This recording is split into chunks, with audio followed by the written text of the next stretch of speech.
Hey, how are you? Hey. Hey. How are you? I'm good. How is? Is that Woody? No. I think that's a. It looks like a bee. Oh no. Okay, sorry. Wait. I had my the audio from the stream going through my headphones that weirded me out. How are you? Good. I'm glad. I'm a little hungover, but this will go swimmingly either way. All right, we are live streaming now. All right, starting the hangout. I'd like to start this hangout by saying, "Damn, Daniel is my favorite meme." Hey, Adam, why do you invite me to these? That's the worst thing to hear when you're hungover. Damn, Daniel. It's literally the worst thing anybody could possibly hear. You're welcome.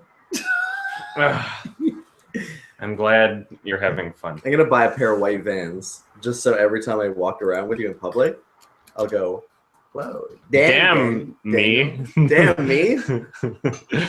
Adam, hold the camera. You're like, I don't want to do this. Make sure it's portrait mode. So yeah, there's no mirror image on YouTube, so they can see this. You can see my. Well, because the other day Mark was wearing a jacket and his shirt said "anal." Wow. His shirt has two wolves fucking on it. Yeah. So. Oh, that's the most furry, not furry. Yeah. I'd like to put it on the record. I am not a furry. I partake in a yiff every once in a while. But that's just it's a purely sexual thing. I'm not a furry. I will yiff and scriff. Scriff. No, don't. Sorry. It's not a thing, but I know. That's why maybe it's so someday funny. it will become a thing because you said it. Scriffing. Oh my god. We'd have to find out what scriffing actually is. Ask CSI. Ask the CSI writers. What scriffing is. What is scriffing? Yeah. Disappointment. It started off as scriffing, and then I guess we ended up in yiffing. I mean, this happens when you're when you're fucking when you're dogpiling, when you're in your scritch pile. Stop. I'm glad other people are saying it. Thank you. Thank you for not encouraging him. Please, no. It's time to stop, Mark. I've been waiting Time to start. Been waiting for a month for this, and this is what I see or hear. Well, I hope it's worth. Well, you missed the damn Daniel meme that I just put. I've seen it all. Well, geez. That's what I pay $10 a month. You pay $10 a month for the content, and this is just a really shitty reward. To be verbally assaulted. It was just a really shitty perk. But thank you. I think I'm removing it for next month. Something's creaking. It's a very strange sound. Chair. Sorry, it's my chair. Oh, no problem. I was just curious. Just sounded like you had a rat torture nest behind you. No. I guess Power Rangers is out now, isn't it? Oh, can't wait. It's gonna look real good. Sorry, what? Filmed in local Vancouver. I think my internet is poop. Oh. Let's see. Power Rangers. Oh yeah, they're making. It's got a 44 Metascore. Wait, what? Man. What do you mean? Wait, what? There's Power Rangers has a 44 Metascore right now. There's a movie about what? Power Rangers? You didn't know that there was a Power Rangers movie? Do you even know what I thought it was a joke. No, it's been heavily advertised for a long time right now. Oh God. Oh my God. Adrian was like, okay. Adrian messaged me yesterday. He was like, hey, because I know a bunch of my friends that worked on it, because there's a huge film industry scene in Vancouver, and they film a lot of shit here, and Power Rangers was one of those things. He's like, yeah, we're all just going to go as a group on Sunday. You want to come? I'm like, yeah, sure, maybe. And then like 5 minutes later, he's like, yeah, never mind. There's something else we want to do. It's like, okay. That's funny. It's like even the people that work on it are just like, you know. Okay, so I'm just like skipping through the trailer, and I can see why it has only a 44. It never looked good for a fucking second, and you know what? The color palette's awful too. There are these like shit. There are these kind of investigation kind of videos that have been showing up on Reddit about how easy it is to manipulate votes and to pay companies to get your video or product to the front page on Reddit with like a bunch of shill commenters and all that jazz. And these have been coming out over the past like few months or whatever. And it's just like, that has to be the case anytime that there's like a movie like Power Rangers being upvoted. Like just the poster. Every time you see on Reddit and it's just like a poster, like for Passengers, there's no way people upvoted the fucking poster for Passengers. Like, yeah, Jennifer Lawrence and Chris Pratt. Like, I know Reddit loves those people, but it's like, oh wow, there's a movie coming out. I didn't know they were still making movies. Like that shit has to be. That has to be like vote manipulation, paid and completely bought and paid for advertising. Like the Power Rangers fucking poster. Come on, people need to start calling that shit out more. But I mean, those who do get downvoted by the like 500 fake accounts or whatever. So, well, the Bandai employees or who the fuck owns Power Rangers. I go to the trailer and like the top 3 comments are just like a leak to the Power Rangers movie. Well, I mean, they're not real. There's always that. Yeah. Those comments show up on like my reviews and shit too. Like, ooh, look, here you can watch this movie for free, and then they'll just get a virus. It's just a fake link, like a bit.ly or whatever. Oh, I feel awful. It's your fault. It is my fault. It's very much my fault. I showed up home and I wasn't like in a bad state at all, and then I just kept drinking. I don't know why. Hi. Oh. Sorry, my internet died for a sec. That's all right. Where are you that you have that shitty of internet? Rhode Island. Oh, nice. Rhode Island's fucking trash, dude. Hey, Lois. Is it like that shitty all throughout Rhode Island, or? It's meh. It's just here and there. Someone's asking, how do I feel about the new bill censoring Canadians? I don't know what you're talking about, and maybe I should. Yeah. Whoa! What was that? Was that R2D2? Sound like a meme again. Oh my god! Your mic's... I can't even understand what the hell you're saying. Your mic sounds like a fucking meme being digitized. I hope you're aware that your mic sounds that ridiculous. That's awesome. I don't know how to pronounce your name. Seprin. It sounds like scrambled noise. I couldn't understand what you were saying. That's so funny. That wasn't intentional. Oh my god. Wait. Can somebody send me a link to this bill that you're talking about? It better be fake. It's pretty god if it's real. They don't censor Canada. Like Canada already has hate speech laws, so I mean. Oh, that's ow. What?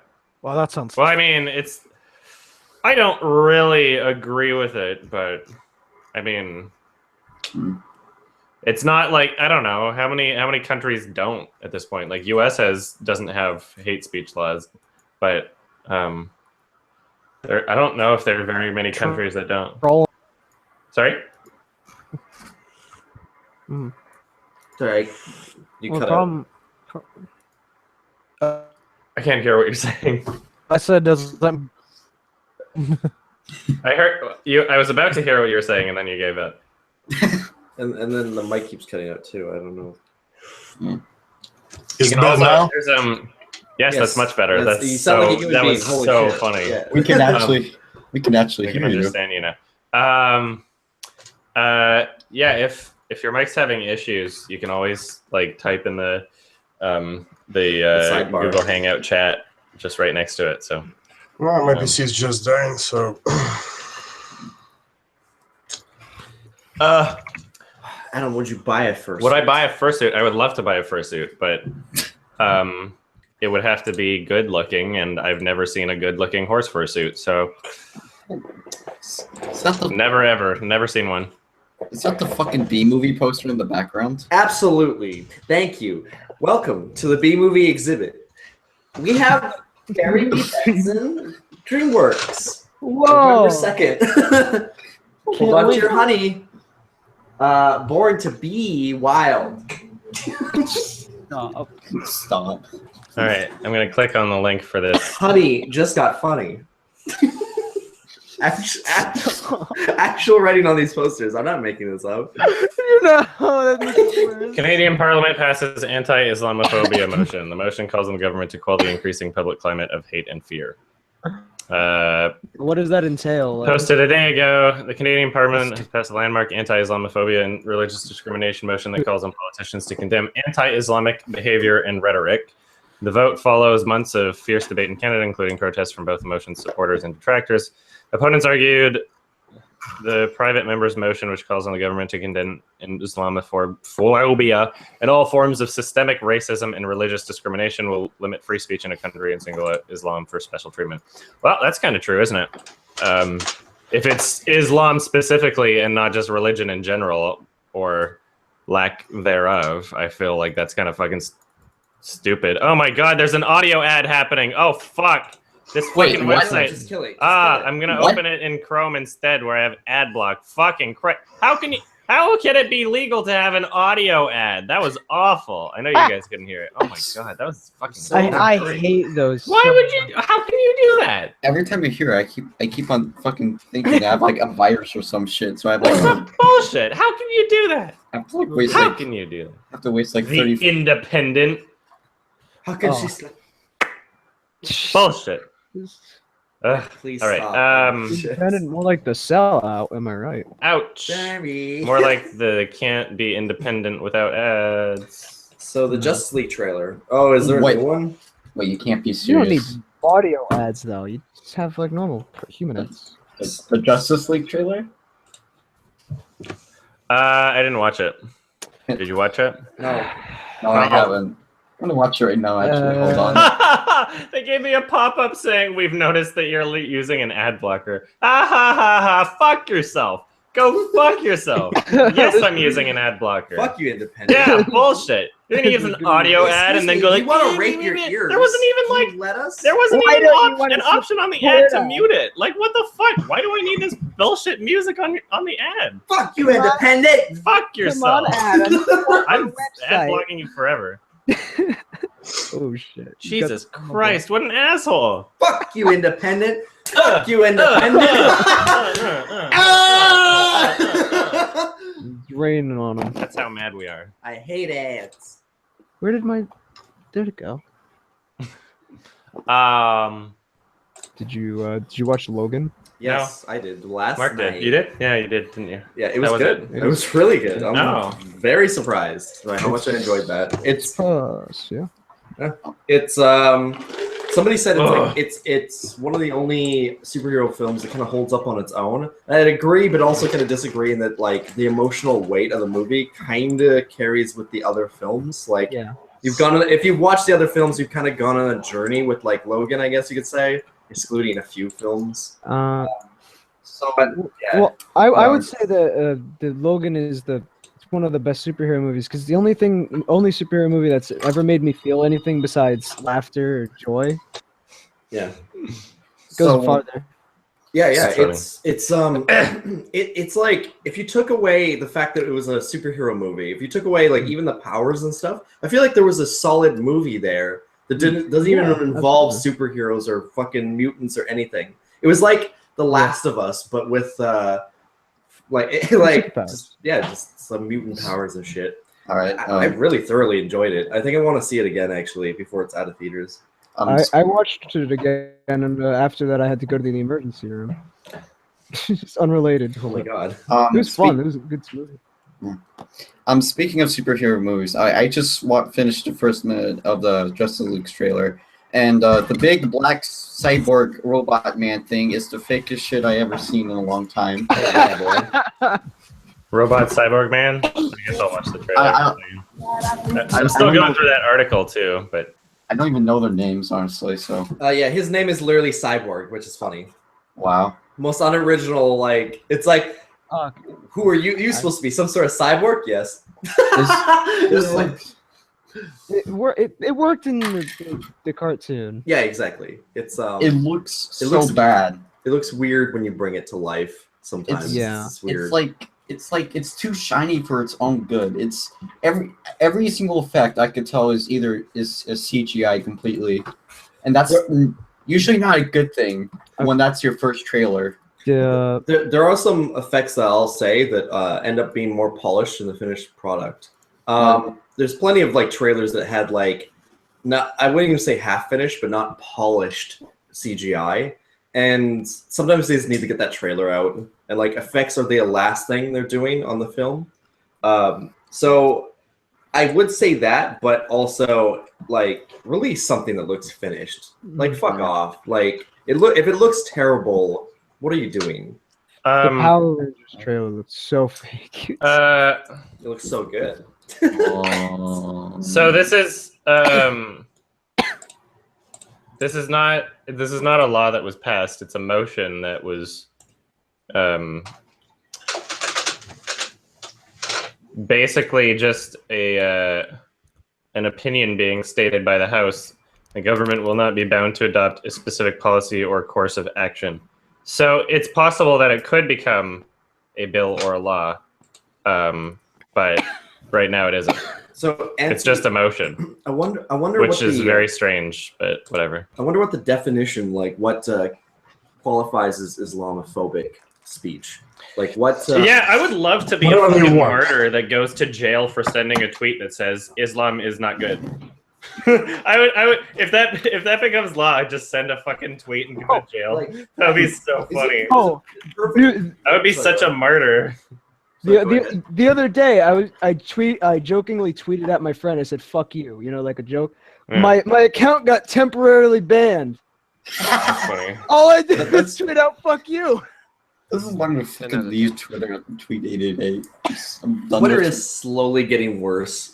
I'm done with Twitter's bullshit, man. I like how I'm reading the comment by Killer Dog Robot saying that the Islamophobia bill is supposed to be an answer to the Quebec mosque shooting, but it's like, I don't know, saying like trying to limit speech doesn't stop against a mass shooting. First of all, and second, I mean, like, how often does Canada have mass shootings anyway? Like, really? Like, when does Canada have shootings at all? Like, barely ever. Like, that's why it's such a fucking huge news event. It's already illegal. We're already doing much better than the US, right? That's true. It's not like, anyway. Yeah, it is a Rick and Morty shirt. Things really are so much different here up in Canada. Like, say, a normal sentence I couldn't complete without bad grammar. Wolves are gay. Wolves are gay up here. Gay. That's why they're going extinct. Sorry. But game theory, we haven't checked the wolf gay gender theory. Yet. Gay theory. I was gonna say that like things are so different, and the fact that we're sort of like adopting all these like American laws and mentality, it's like what's this so unneeded? Like, I don't know if we're adopting American laws. We're definitely absorbing way too much of their political climate and media. Well, essentially, that's what I meant. Yes. Yeah. So bad wording. Yeah. I mean, if you ban swears, people will make new words. Oh yeah, yeah. It's kind of funny. If I can't say fuck, I'll say flork or something like that. Yeah, like people stopped saying retard, and now they're saying autistic instead. It's like, okay, well. Yeah. Thanks. It's like now autistic's a bad word. Okay, well, people are gonna start using another word. Stop it. And like even then, like autism is like not even that offensive of a word anymore. Like if I don't know. Like I could. Who knows? Yeah. I've met like a lot of autistic people, and like none of them really get offended by the word autistic anymore. fucking funny where my spanky pants is I did fucking shave, but this is just how I have the thickest fucking hair, and it doesn't matter if I fucking shave. I still have a 5 o'clock shadow. I freshly shaved. I literally just shaved. This is me after I shave. This is like fucking 10 minutes after I shave. This is definitely me after I shave. It's bullshit. It's so stupid. I can feel the... My little Garuga mesh. It's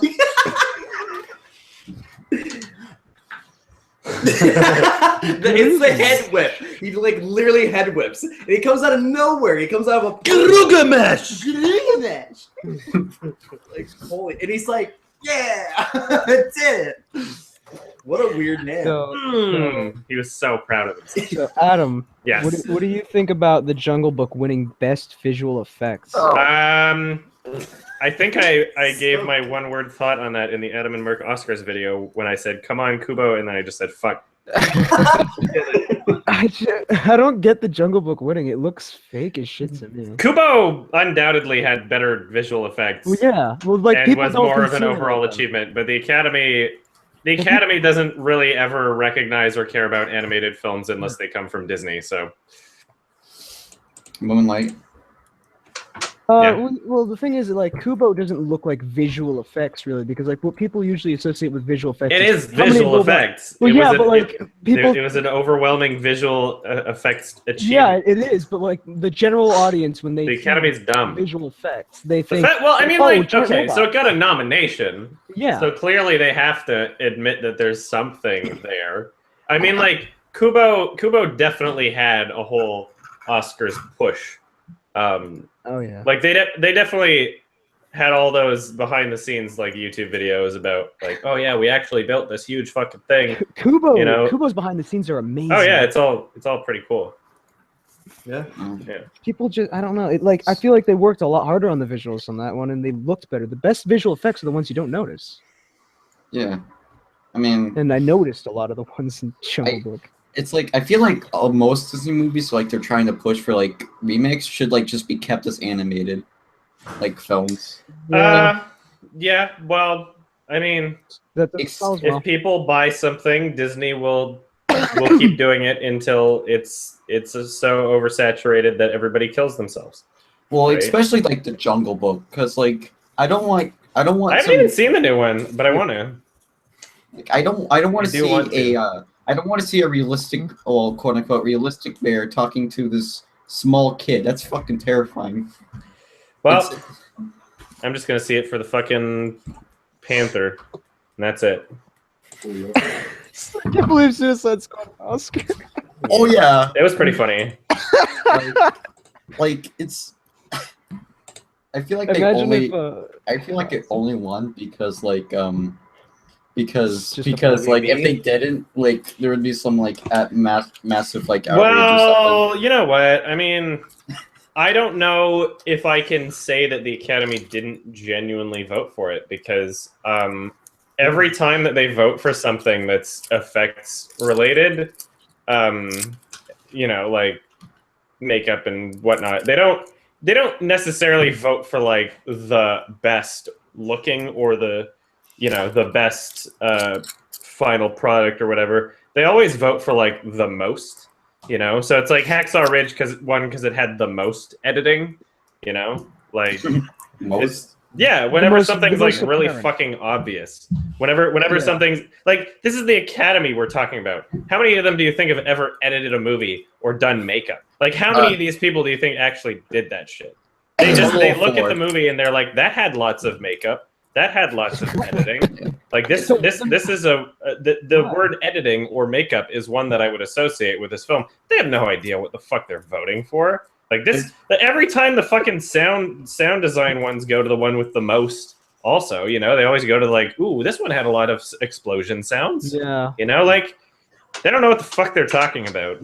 So like they would never give Samurai Jack a sound effects thing if it was a movie or whatever. Yeah, I don't know. They would never give anything good anything. So. Oh, by the way, Samurai Jack is gonna like the new episode's coming out today, so I'm kind of hyped for that.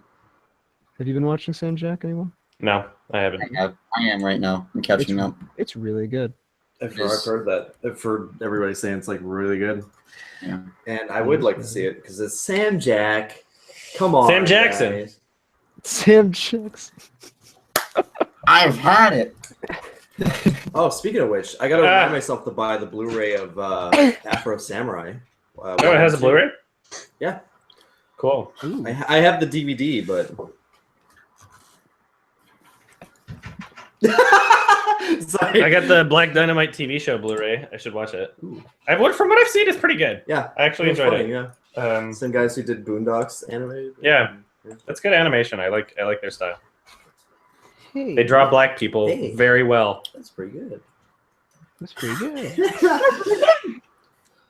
Speaking of black people, I have to say I really enjoyed in the Oscar videos. As soon as Mahershala Ali won, Mark over here was like, "My man,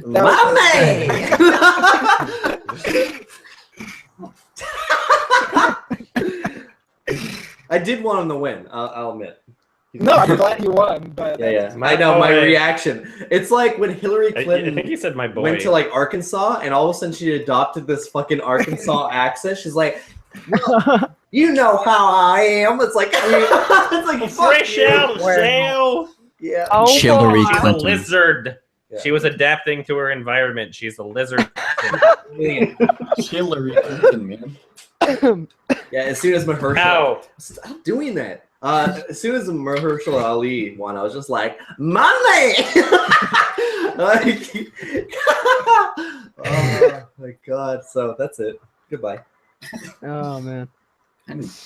I'm waiting for Twitter to, like, just take my fucking entire account down. I made another threat at a human being today. So. It'll happen. You are a person that will have your account banned. By the way, this is based on who's been banned from Twitter. You are destined to be banned from Twitter. I literally was just kicking up a hornet's nest with Movie Blob the other day. Movie Blob. That's funny. No. That's a. I call Movie Blob all the time. That's pretty good. Yeah. Mark Mahershala Ali is 16. Oh no! He had such a nice mouth too. Fucking Moonlight. It's a good movie. No, it's just like, how do you fuck up so bad? You get the wrong envelope. Well, so apparently there's stagehands on both sides that have full stacks of the entire night's worth of PCF, like 16. The entire night's worth of Oscar winners. And so depending on what side the presenter comes from will influence which one of those that they get. So even though the envelope for best female performance was already given and read. There was an unopened one on the opposite side that got given to what's his face? I forget his name. I forget his name. Burt Reynolds? No. Warren Beatty. No. Older actor, man. Jimmy Neutron. But I don't. Yeah. Okay. Jimmy Neutron. Imagine if they accidentally said Suicide Squad for Best Motion Picture. That would be so funny! That would be so funny! I would Someone laugh so hard. It's not even a nominee. That would be so funny. I would be so happy. He's just Zack Snyder with the best director. It's like, no, guys. It was Moonlight. You won.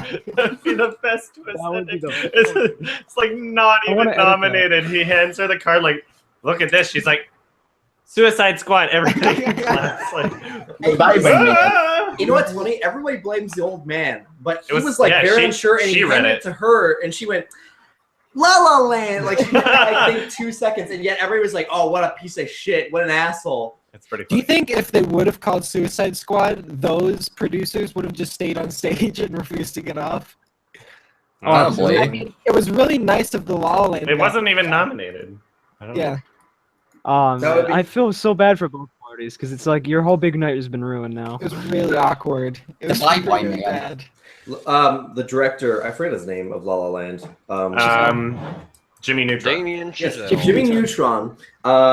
He worked very hard on La La Land. Apparently, like Whiplash was his like step to like was what he made to basically make La La Land, which was his passion project. And then like, they have this kind of happen. It's just tragic. Killer Dog Robot, is that South Korean? Because I know what you're talking about. I just haven't seen it yet. I don't know if that's 2015 or 16.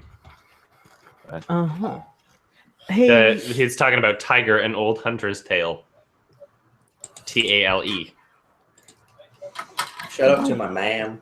Hey, Adam. Yes. So I'm doing this thing called the Great Shark Genocide, and you remember these little dumb fucking sharks I got, right? Oh yeah. I've bought like 100 of them, and so what I'm doing is I'm asking a bunch of people how they would want it destroyed, and then I'm gonna destroy it. And okay. Their names on it. How would you want one? I was gonna suggest a very dangerous fire hazard, but I won't do that. Go ahead. No, I've set a bunch of them on fire. Well, I don't want to be responsible for one of my patrons dying in a fiery blaze. Well, no, if I die, that means I can't take back the Patreon. There you go. You get I'm pretty sure your card will expire at some point, and that's all I care about is the money. So, I don't know. Try. What's a good way? What would be a really cool way? How about they're made of like plastic, right? They're made of rubber. They're rubber.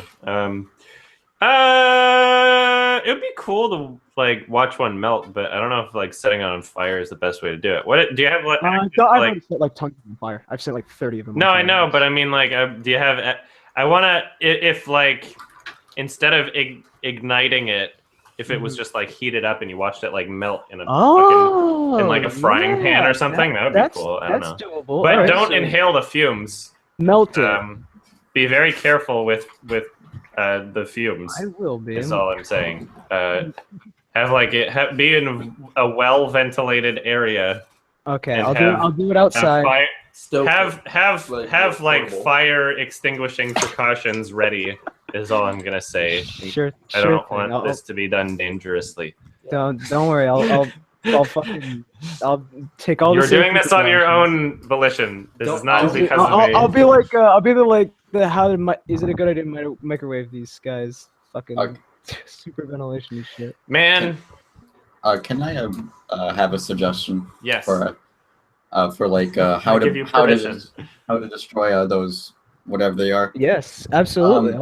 Bring them with while they're inside a circle of the falling horror films, Frozen, The Bye-Bye Man, Unfriended, #horror, and Rings. So wait, what? So you want me to surround it with like movie DVDs and then like pentagram shape, and then you draw the chalk lines, and you say praise Islam, and you light them up. Islam is the light.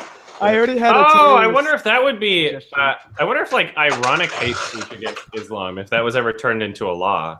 Like, if let's say you really hated Islam and there was an anti-Islamophobia bill put into place, and you're like, "Oh man, I love Islam," and you just like cut up pictures of babies and like light them on fire, and you're doing it ironically.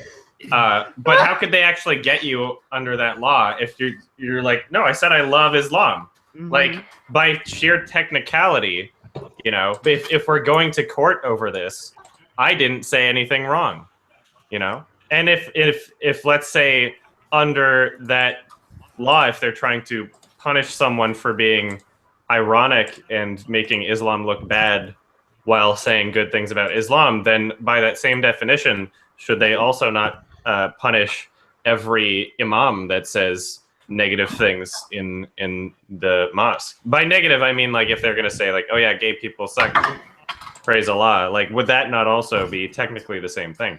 Mm. Sorry. You know what's really funny, Mark? What? I know a lot of furries, but I don't know any that wear shirts with animals fucking on them. I know Marfels wears like really suggestive shirts sometimes. It's pretty funny. There's some shirts that get sold at cons where it's like it's like a very suggestive like dog licking a bone, like lying down with their like butt up or whatever.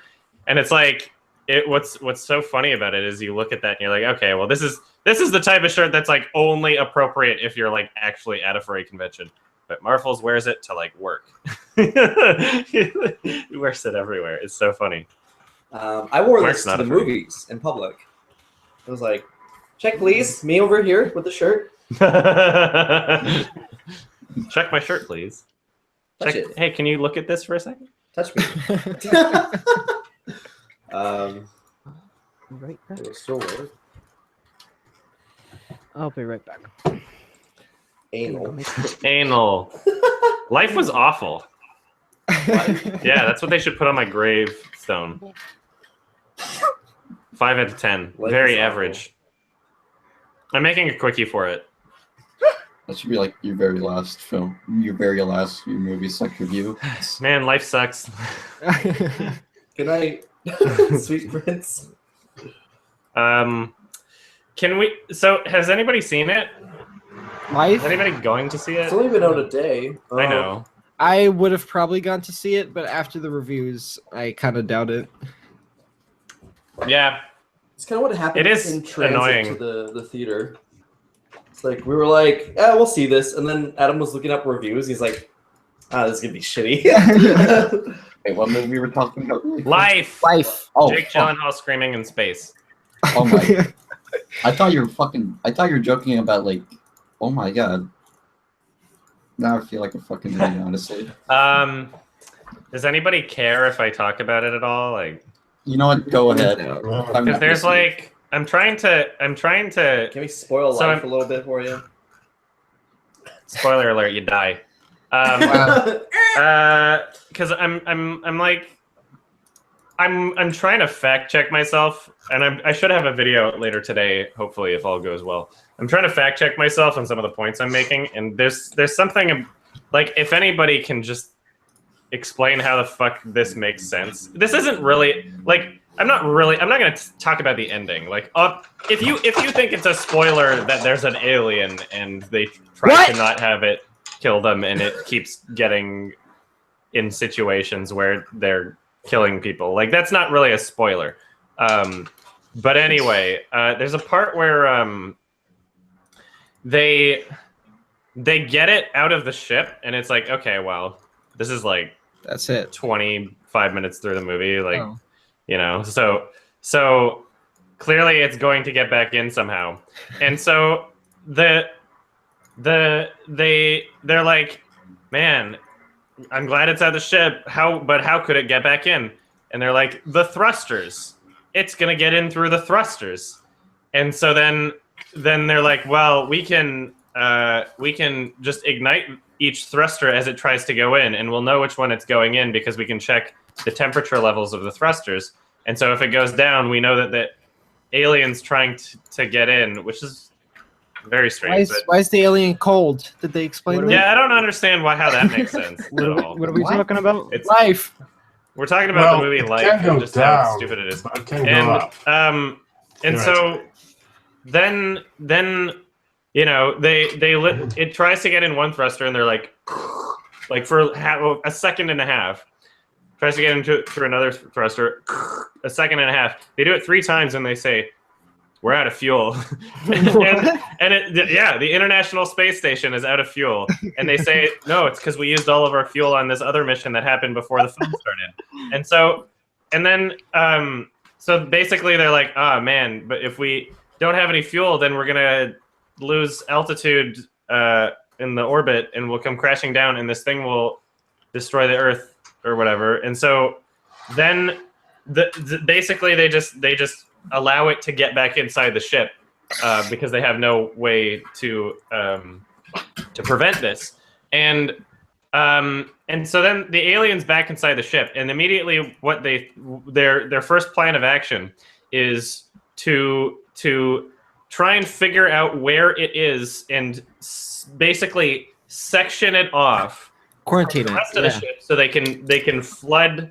They can release all the oxygen from those parts of the ship and hopefully kill it. But what I'm very, very, very fucking confused about is how does it? First of all, the thrusters, like wherever the fuel is going, like there has to be some sort of airtightness to it, right? Like there's a fuel chamber or something, but that doesn't just lead to the whole ship, right? And even if it did, and even if there was a way that the alien broke into a part of the ship, would that not break whatever airtight seal that there was? And therefore, would the alien, regardless of where in the ship it was, would the alien not be in an area of the ship that already doesn't have oxygen? How is it possible at all that the alien could be in an area of the ship with oxygen if it came from the outside and it never used an airlock, right? How does that make any fucking sense? Right now, my head fucking hurts. Does that not make no sense at all? Like, It doesn't make any sense. like It doesn't. Like, how can it be back in the ship and there's like oxygen where it is? You know, like how it came from outside, it's inside, it didn't use an airlock, and it's just hanging out, and there's apparently an airtight seal. Like, what the fuck is happening? It's so stupid. It really the entire movie, like, it depends on you to not be thinking. It's like a film that, if I'm using this term correctly, it like gish gallops. It throws so many things so fast that like they don't want you to be thinking about anything, and as soon as you do, you realize that it doesn't make any goddamn sense at all.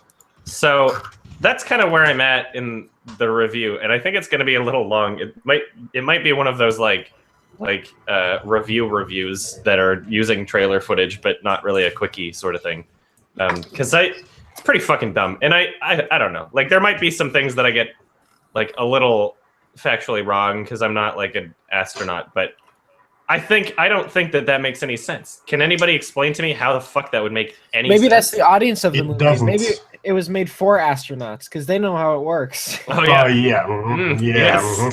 Yes. Chris Hadfield. He's like, masterpiece. Well, it was made for us as a comedy. That's quite the niche, I'm gonna say. So was like March 24th like a bad day for like films? every day is a bad day for films. That's fucking depressing. 99.9% of days. That's also true. Films. Yeah, whoever just posted that, there's another bullshit. Something that doesn't make sense right here in the Hangout chat. Well, yeah, wait, I'm just... If it was outside in outer space and didn't get hurt by the vacuum, what's the point of draining oxygen for party? Well, because they want to drain it from oxygen because they think it'll suffocate. Despite... But it was already out. I know. They found it on Mars, which doesn't have oxygen. What are you talking about? I don't understand. It drives it into like this comatose state. It doesn't really kill it. Well, they were implying that it would. As soon as it was outside. They said multiple times that it would suffocate. And also it's like I don't... It's so dumb. It's so bad. It's so bad. And like there's going to be a lot of people that love it, and I just can't wait to release a video so that everybody who doesn't love it can be like, haha, you're wrong. Ruin them. I can't wait to just throw like critical thinking at this piece of shit. Like, well, of course they're gonna love it. It's because it's a horror film. Apparently, horror. Oh yeah, people really want another Alien, right? Well, there you go. They have another Alien movie came out this year. The problem is, they're making another fucking Alien movie. But the problem is, you can't make the alien scary anymore because we already know what it looks like, how it acts, what it does, everything about it. I think it depends on how. I think it depends on how you make the movie. If you make it more like the original Alien, where it's really kind of like a claustrophobic setting, it can still be pretty scary. No, but it's a fucking alien. It's not going to be like not scary. That thing can fuck you up. I mean, yeah, but it's just now it just looks like a rabid dog because we know so much about it. It's such a pop culture icon that we just understand. Life looks really even in the newest trailer, they couldn't help but shoving it in your face. I didn't even see the trailer that's true. for that. And I didn't even see a single trailer for it. And of course they have to they have to end like one of the trailers with like the alien like on some spaceship or it literally mugs for the camera. It's like It's like, whoa, man, look, we know how to make facts. Please give us money for like. Sorry about Prometheus. There's an alien in this one. I watched the original. There's an alien at the end of Prometheus. I feel like like after the credits or something. Yeah. They should have stopped. They should have stopped at 2. Well, No, I like 3 though. Like the director's cut at least. Like I haven't saw 3 yet, so there's a lot of films they should have stopped at 2. It Spider-Man, Terminator. Josh should have stopped at 1. Ice Age. The Land Before Time. Yeah. Unfriended.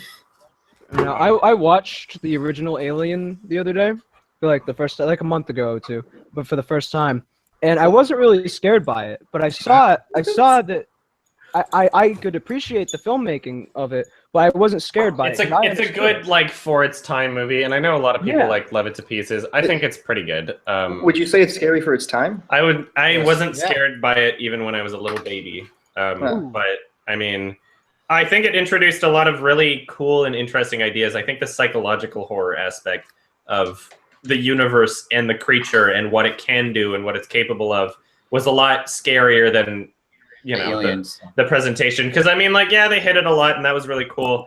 That it didn't really reveal too much about it. But at the same time, like, even when I was 13, it doesn't matter if you only have it on the screen for a second. I could see the shakiness of the rubber in the digits on the suit, like even in the silhouette, and it kind of took me out of it. I was like, that's a suit, like that's a dude, that's a man.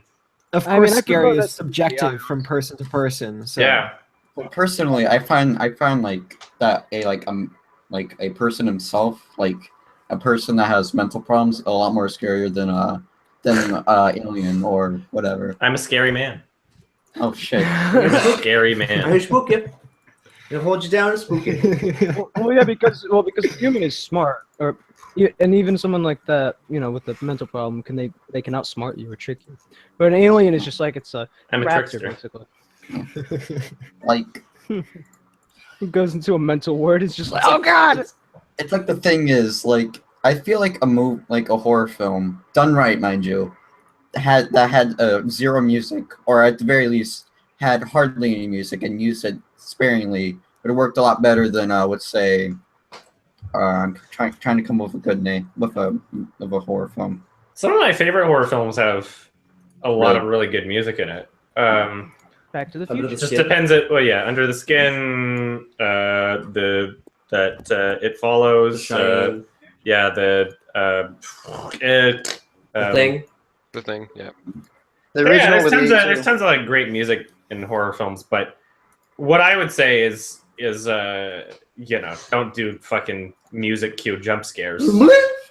I think like the thing about horror films. Life had a lot of jump scares. I think the thing about horror films is that like you have to have a balance of like something that's real and something that's not. Because if you know what the purpose of it being scary is, then it's not scary. But at the same time, if you don't have a clue, it's not scary. So I think finding that balance can be sometimes difficult. Wouldn't you say? Yeah. What do you have like an example that completely destroys my argument? What is that in your mouth? Plastic. Starbucks. Yeah. Hey, you got Starbucks in Canada. No. I went to Canada. They had a really shitty knockoff of Starbucks. It got my order wrong 3 times. What was it? I don't Tim know. Hortons?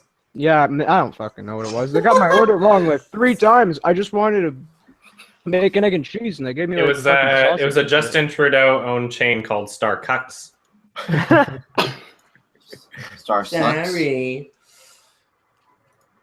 Star Cuckers Incorporated.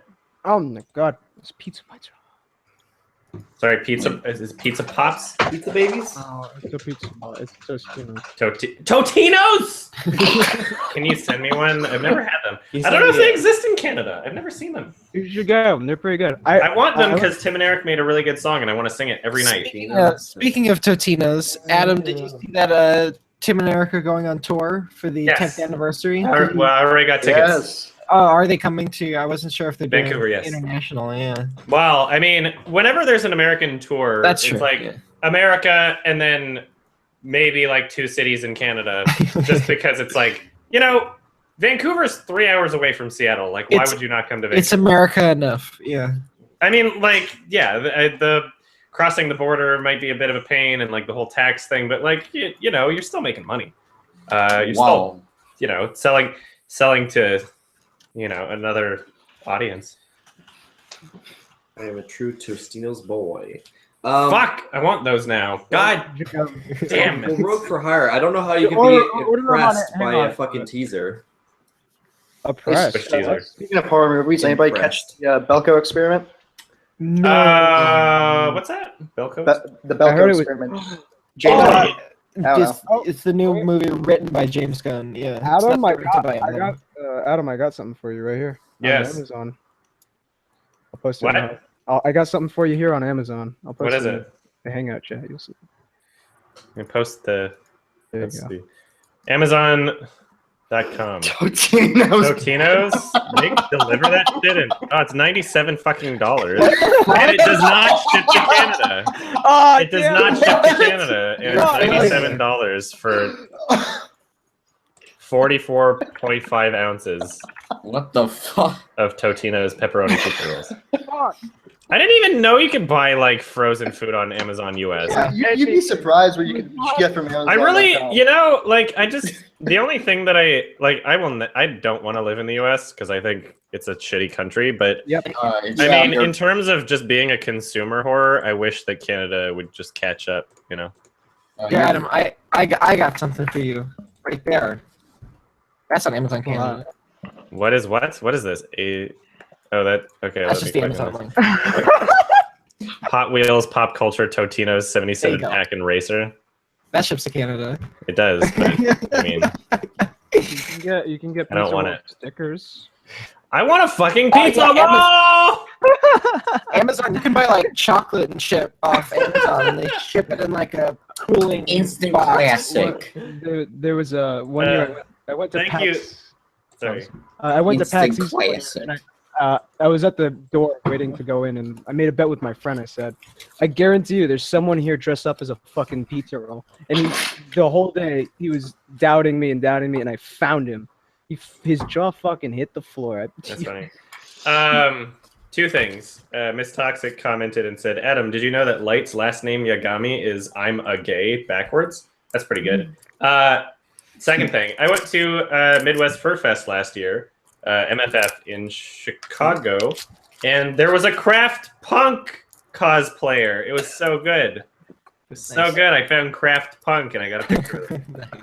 I was so happy to find Kraft Punk, and he watched my YouTube channel. I got to see Eric Andre live. That was fun. Oh yeah, yeah. He puts on a good show. He did well. The guy that had the Kraft Punk cosplay, he had such a good costume. I was so impressed with what he did. It was identical. He had like the whole suit and everything. There's a hidden camera over there. There's a hidden camera there. There's a hidden camera over there.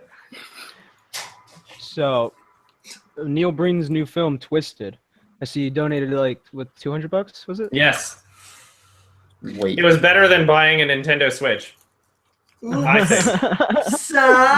You laugh, but it's true. I own a Nintendo Switch. It's a better investment. Yeah, I own one.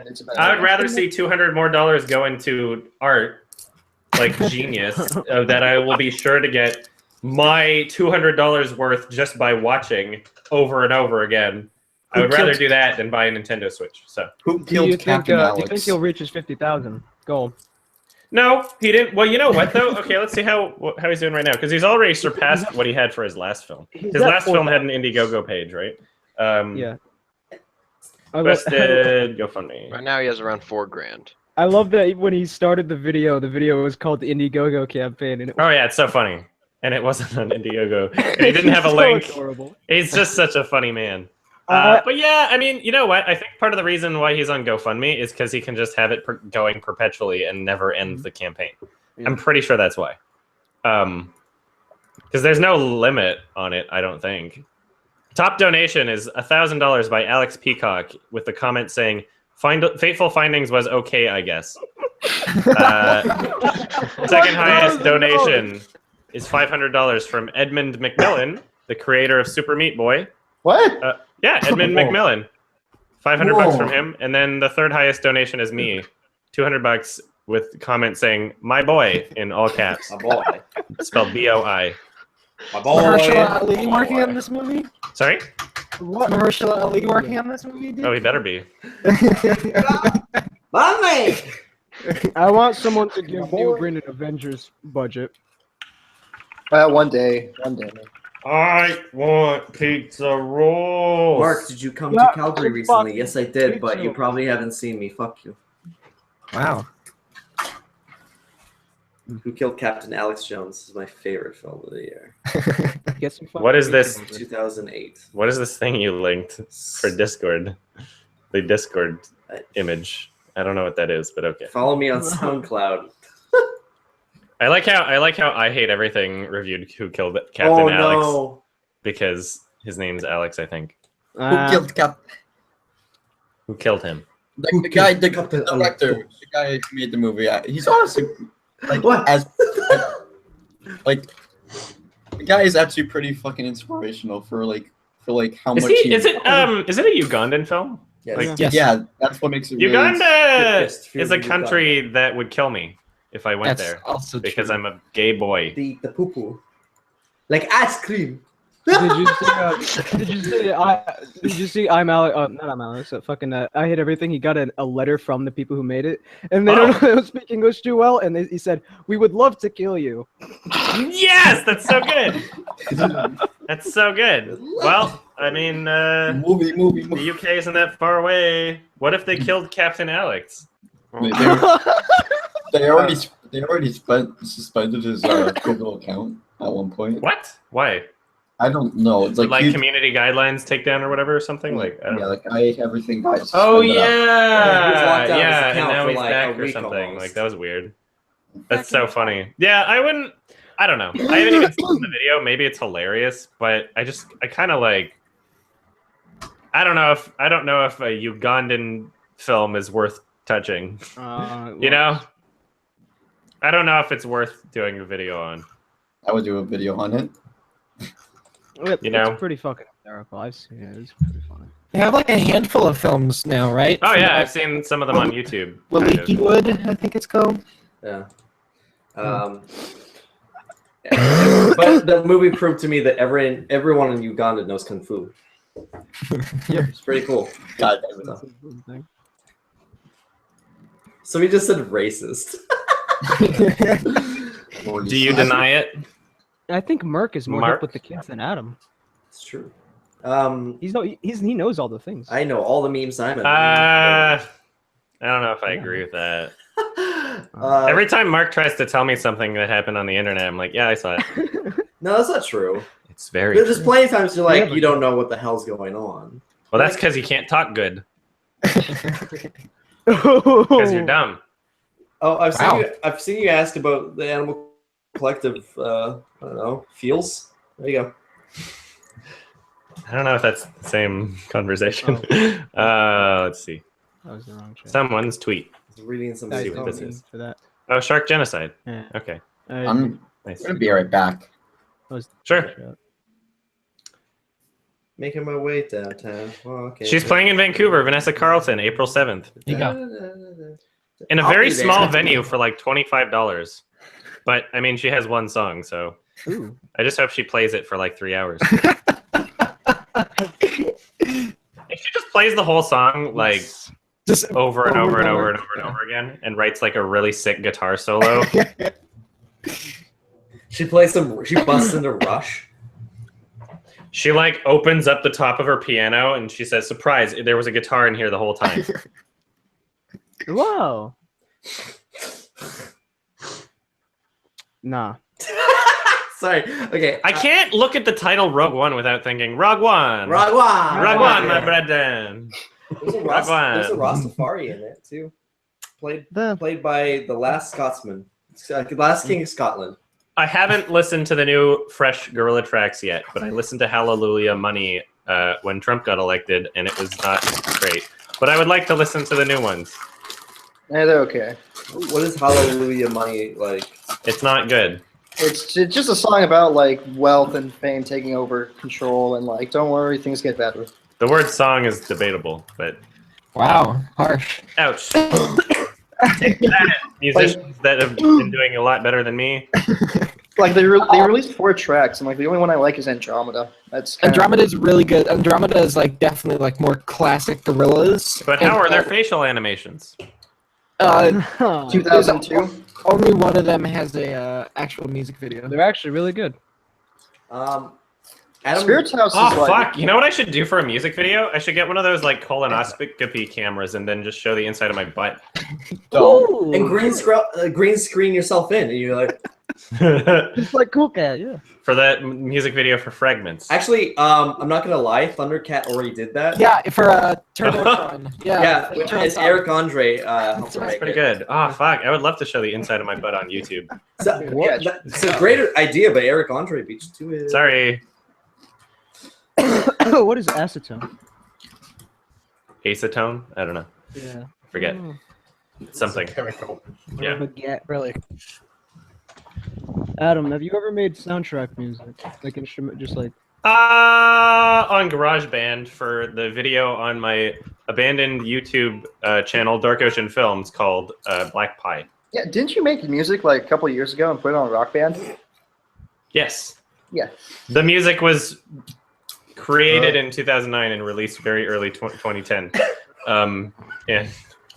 Yeah, that's a long time. Yeah, that was a while ago. That was like a good 7 years ago.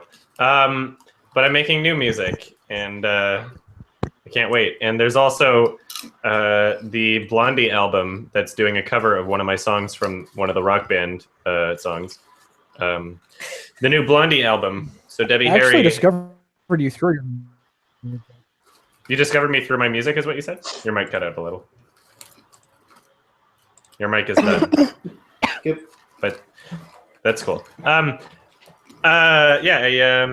new Blondie album's coming out May 5th. I'm very excited. I listened to their cover. It's pretty great. Yeah, I'm sorry. My lag is. Oh, no worries. I'm very, very excited. That's really cool. I'm stoked. But what's that somehow, I feel like I will never really be completely satisfied unless I have a goddamn pizza roll right now. Just fucking try to buy one. Get one. Where? I live in Canada. They don't have them here. Sue them. eBay or Craigslist. Sue Justin Trudeau for banning the sale of Totinos. Buy some pizza rolls off Craigslist. That's a great idea. I'm not. Yeah, I mean, I think maybe what I have to do, well, because I go to like conventions in the States, right? But I'm never at a convention where I have like a fucking oven. RTX had a bunch of them. RTX had a shit ton of them. They had pizza. I don't remember them having pizza rolls. No, there were pizza rolls there. Well, if they have them again this year, I'll keep my eye out. Because I'm planning on coming back. Adam hasn't seen Rug One. I have not seen Rug One. You haven't? No. Nor Logan. No, I haven't seen either of those films. Go see Logan. I will eventually. I'm not rushing to see it. According to Uncle Kwa, I don't know how to pronounce it, but according Uncle to Kage? Sure. Uncle Quavo. Uncle Quavo. Yeah, thank you. Pizza roll with virgin. Okay, well, if by virgin you mean I've never penetrated a pussy, then sure. I'm a virgin, I guess. But I've done way crazier things. I ate this your birthday's coming up. Get him some pizza rolls. Mark, buy him some pizza rolls for his birthday. Go to the States. Yeah, that'd be cool. I would be happy. I might have a car eventually. We'll drive down to Seattle for no fucking reason. How deep For into pizza Canada rolls. are you? We'll literally drive down to fucking Seattle just to get pizza rolls. At the border, Yeah. I think they would stop us. Excuse Like, me. we're getting some fucking pizza rolls. We have 600 boxes of pizza rolls. Oh. It's not cocaine, I swear. Should we have bought more? The car just reeks of weed. Wed. You mean wed? Wed. We're newlyweds. Hello. It's like, excuse me, we're smoking weed and we're both gay. It's like they arrest us immediately. Oh my god. Talk about why I gave Creed a 7. I don't know. The first fight scene was really well filmed. Creed? Yeah, the boxing one. Oh. It was a pretty good movie, but it wasn't like. It wasn't great. It's not going to be on my list. So. Why not? Oh yeah. So I saw this film recently, and have you saw this film? It's from 1998. It's called Pi. I have the Blu-ray, even though it only plays on Region B players, but I have a backwards compatible fat PS3 that I modded to play region-free Blu-rays. Yeah, it's like, Darren Aronofsky. Oh. Back when making a low-budget film meant that it would be in black and white. I kind of actually do want to make films in black and white. It's pretty great. I love Pi. Yeah, it's a really good movie. I like him. I like it a lot. I like it more than Record for a Dream, honestly. I wouldn't say that. Have you ever heard of Cube? Oh, sorry. I still like it a lot. Somebody saying something? Have you ever heard of the movie Cube from 1997? Yeah, that was Canadian. Oh, yeah. I haven't seen it in a while. Yeah. So, did you know they made a sequel called Cube 2 Hyper? Yeah, and they also made a prequel called Cube Zero. Tesseract. Yeah. Cube Zero is the best. You know what? We should honestly remake Cube. I think that's what our first film should be. It was one room. They're actually making a remake of Cube, and they're I want to make that. That's mine. I want it. So it's been delayed, though. I think it would be impossible to like remake something because as soon as you think, oh, let's remake this, a studio's already thought it. Like that's their like, biggest department. Cube is so which easy. Properties can we renew right now? It's so easy to remake Cube because it's one fucking room. Oh yeah, that's why it was an ingenious concept for a low budget film. Yeah, like Saw was alright, but like Cube's like a more unique idea than Meet to Saw. What? Yeah. But Jigsaw knows everything. Wow, man! Look at these transitions we learned like the other day. And wanted to shove in like 5 times repeatedly. Aren't we cool yet? Saw is filled with a lot of cheesy scene transitions. The entire series. Yeah. Saw 4 has the worst. Did anybody see the test film for Saw? Like apparently you can't just have like a simple cut. You have to like have a guy screaming and then just like transition. Saw 4 had some ridiculous scene transitions. Like where like the woman gets like thrown into a fucking mirror. She goes ah and like falls through, and then on the other side of the mirror is like the fucking police station. Yes, I remember. It's like ah, and then all of a sudden it's like, oh, we're looking at these files. Like it was the most weirdest fucking scene transition. It was weird. Wait, aren't they making like a new film?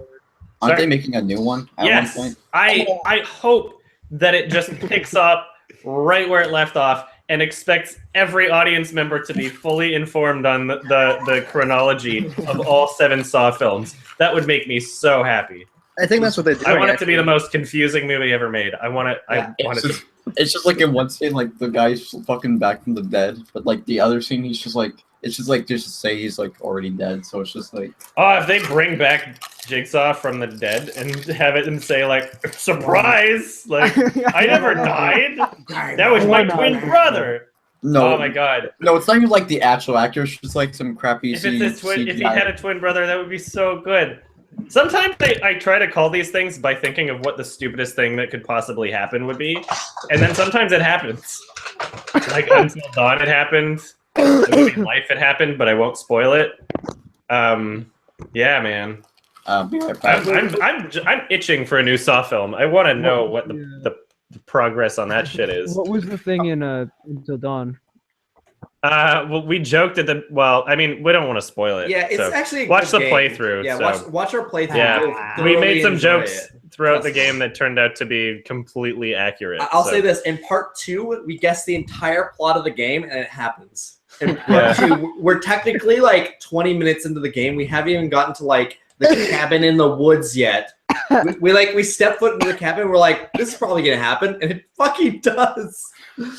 It's like every detail of like cabin in the woods too. All the twist ending is. I wouldn't say that makes it a bad game. In fact, I think it's a great game. It's just like, but it's so funny. So people were mad at. We played it day 1 and we guessed the plot, and people were like, "Oh, they probably looked it up online." I was like, "Fuck, nope." We like literally just guessed based on my god, the dumbest thing. It's coming out this October. I'm so happy. It actually has a release date. Thank you. I'm ecstatic. I'm so happy. Yes, Legacy. That's a perfect secondary title. Isn't Until Dawn the best David Cage game? Yes. Yeah, it is. It is actually. So, Daybreakers? yeah, the two directors of so the Spierig brothers are directing the new Saw movie, and they directed Daybreakers and Predestination and Undead and The Big Picture, which was a short film. Now they're directing Saw Legacy. Great title, I think. So it's already a 10 out of 10 film for me. And I remember Daybreakers. I swear to God. I remember I almost died in the theater. What? What? Was that the movie or was it a different one? Yeah, it was this movie. I ate like these McDonald's McMinis and then I started passing out. I was like, I'm gonna pass out, Shay, if I don't come back. Oh, that's so funny because my friend had an attack. Yeah, we both talked. We had this conversation before. Yeah. We both experienced some sort of strange medical issue story during the film During Daybreakers, even though we lived in different cities at the time and didn't know each other. But my friend had to go to the hospital. Like, Yeah. like having some sort of like attack. I literally started like fainting while I was sitting in my chair. Jesus. And I was like, oh my God. And I like basically crawled to the exit and then got water on my face in the bathroom. And I was like, Shay, if I don't come back, you have to come find me and call an ambulance. Oh my God. And I never ate a McMini again. Aww. And I don't think McDonald's makes them anymore. No, they don't. I think what had happened is my one friend John was like on pain medication. It was like really like fucking like, oh God, what's like the really heavy shit like Oxycontin or some shit? Yeah, And that's a fucking opiate, man. yeah, and he gave it to my friend Chris, who was our driver, like who was the only one of us that drove, and he drove there. He gave it to him, and they're like, and then he drank, and it was sitting there. He's like, and like it got to the scene where they're having coffee blood, like blood coffee. And I guess that set him off too because it grossed him out. And all of a sudden he was just like, he's like, I'm gonna die, I'm gonna fucking die. And he's making a scene. We're like, it's like, calm down, man. He's like, I'm dying. And we drove to the hospital. As soon as we pulled him, he's like, I'm better. And we like, we like ran out of the theater. And I was like, he's like, I'm better. Let's go. He kept trying. Did you ever finish the movie? No. Oh wait, no, yes.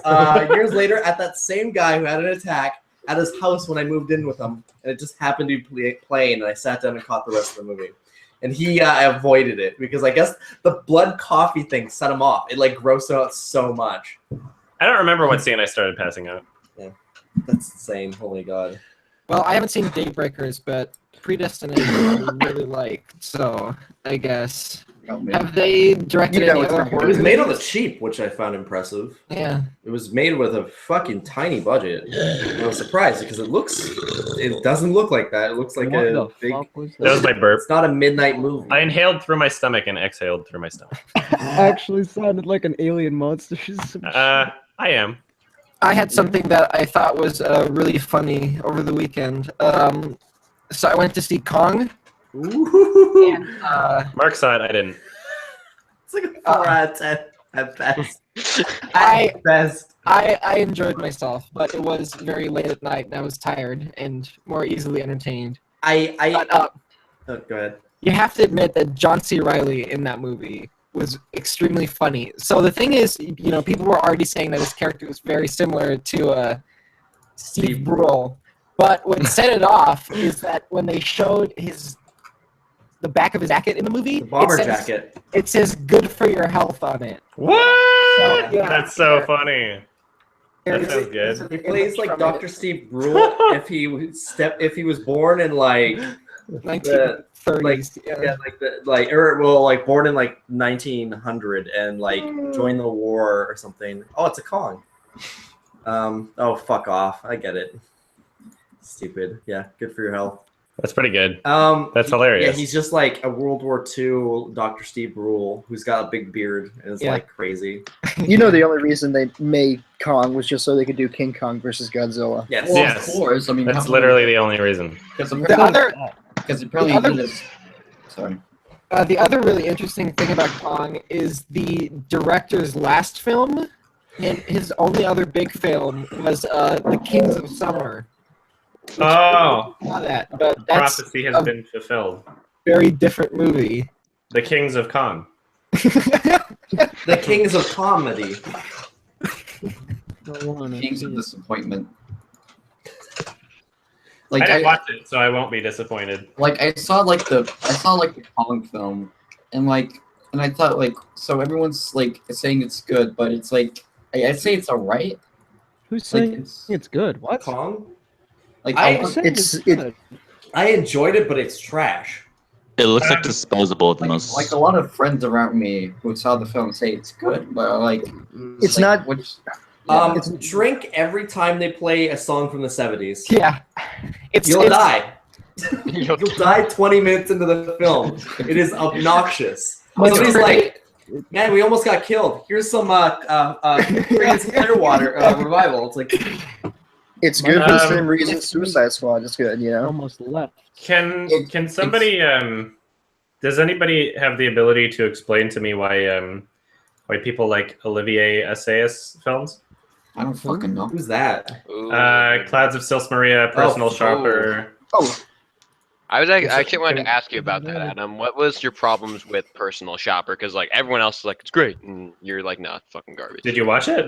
No, but everyone all the other reviews are like, no, it's deep and smart and personal. It's really not.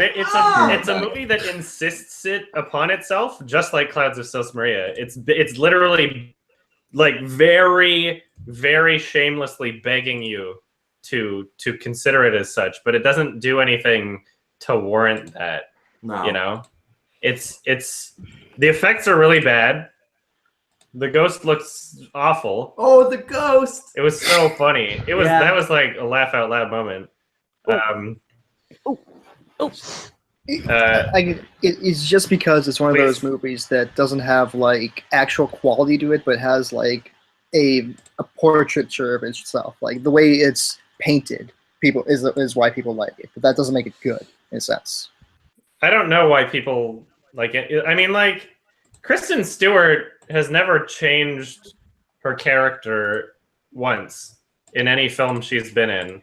Because, I haven't seen the Twilight movies. Have you seen Adventureland? But every film that I've seen her in that isn't Twilight is exactly how I imagined she would be in Twilight based on what people were saying she was in Twilight.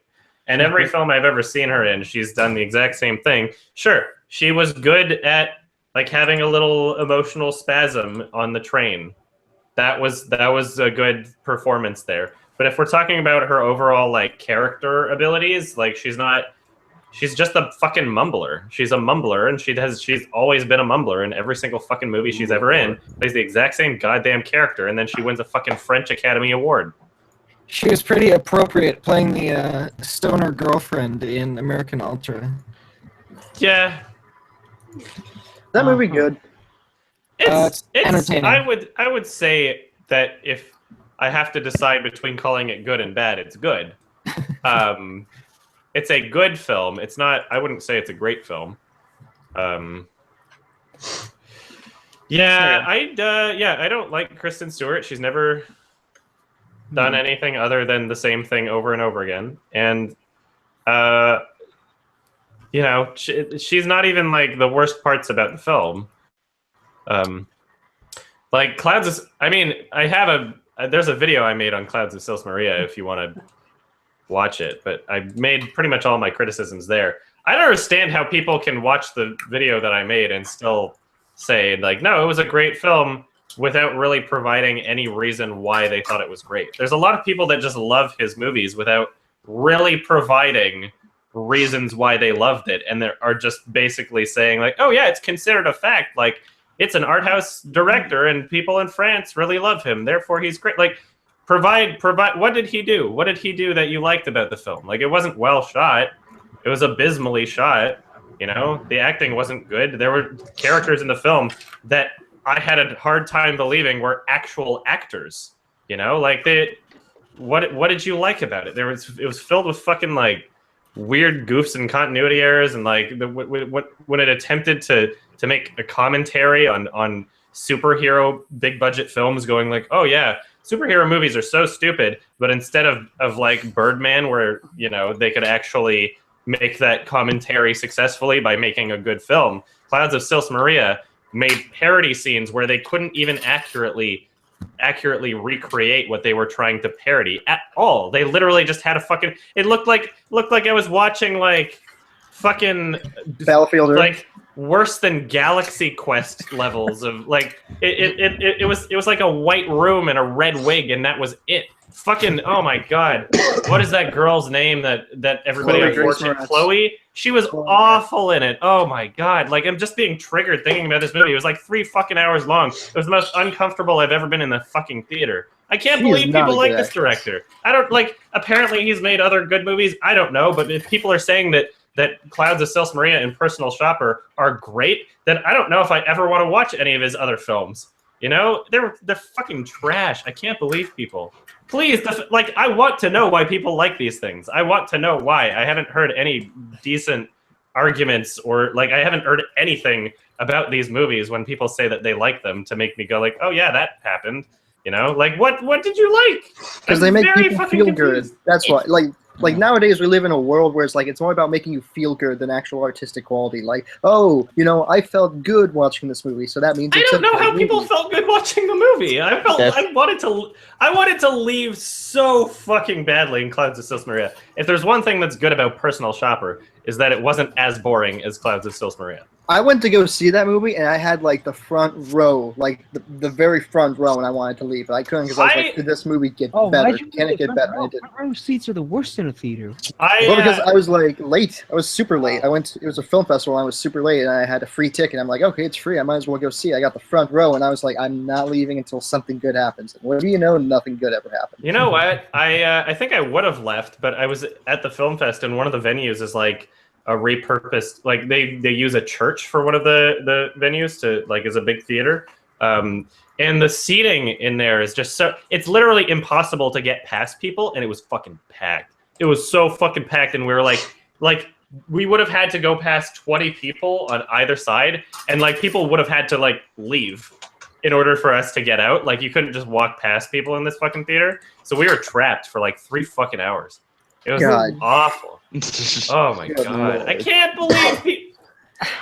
Full house. But it's not that I can't believe that people like it. It's that I can't believe that people don't accept when I say I don't like it. You know, there are very few films and directors where I can say like I thought it was bullshit and provide actual reasons why, and then they go like, oh, you just don't get it. Like the fact that there's so many people vocally arguing with my experience of the film is just, I don't understand why you need me to like the film.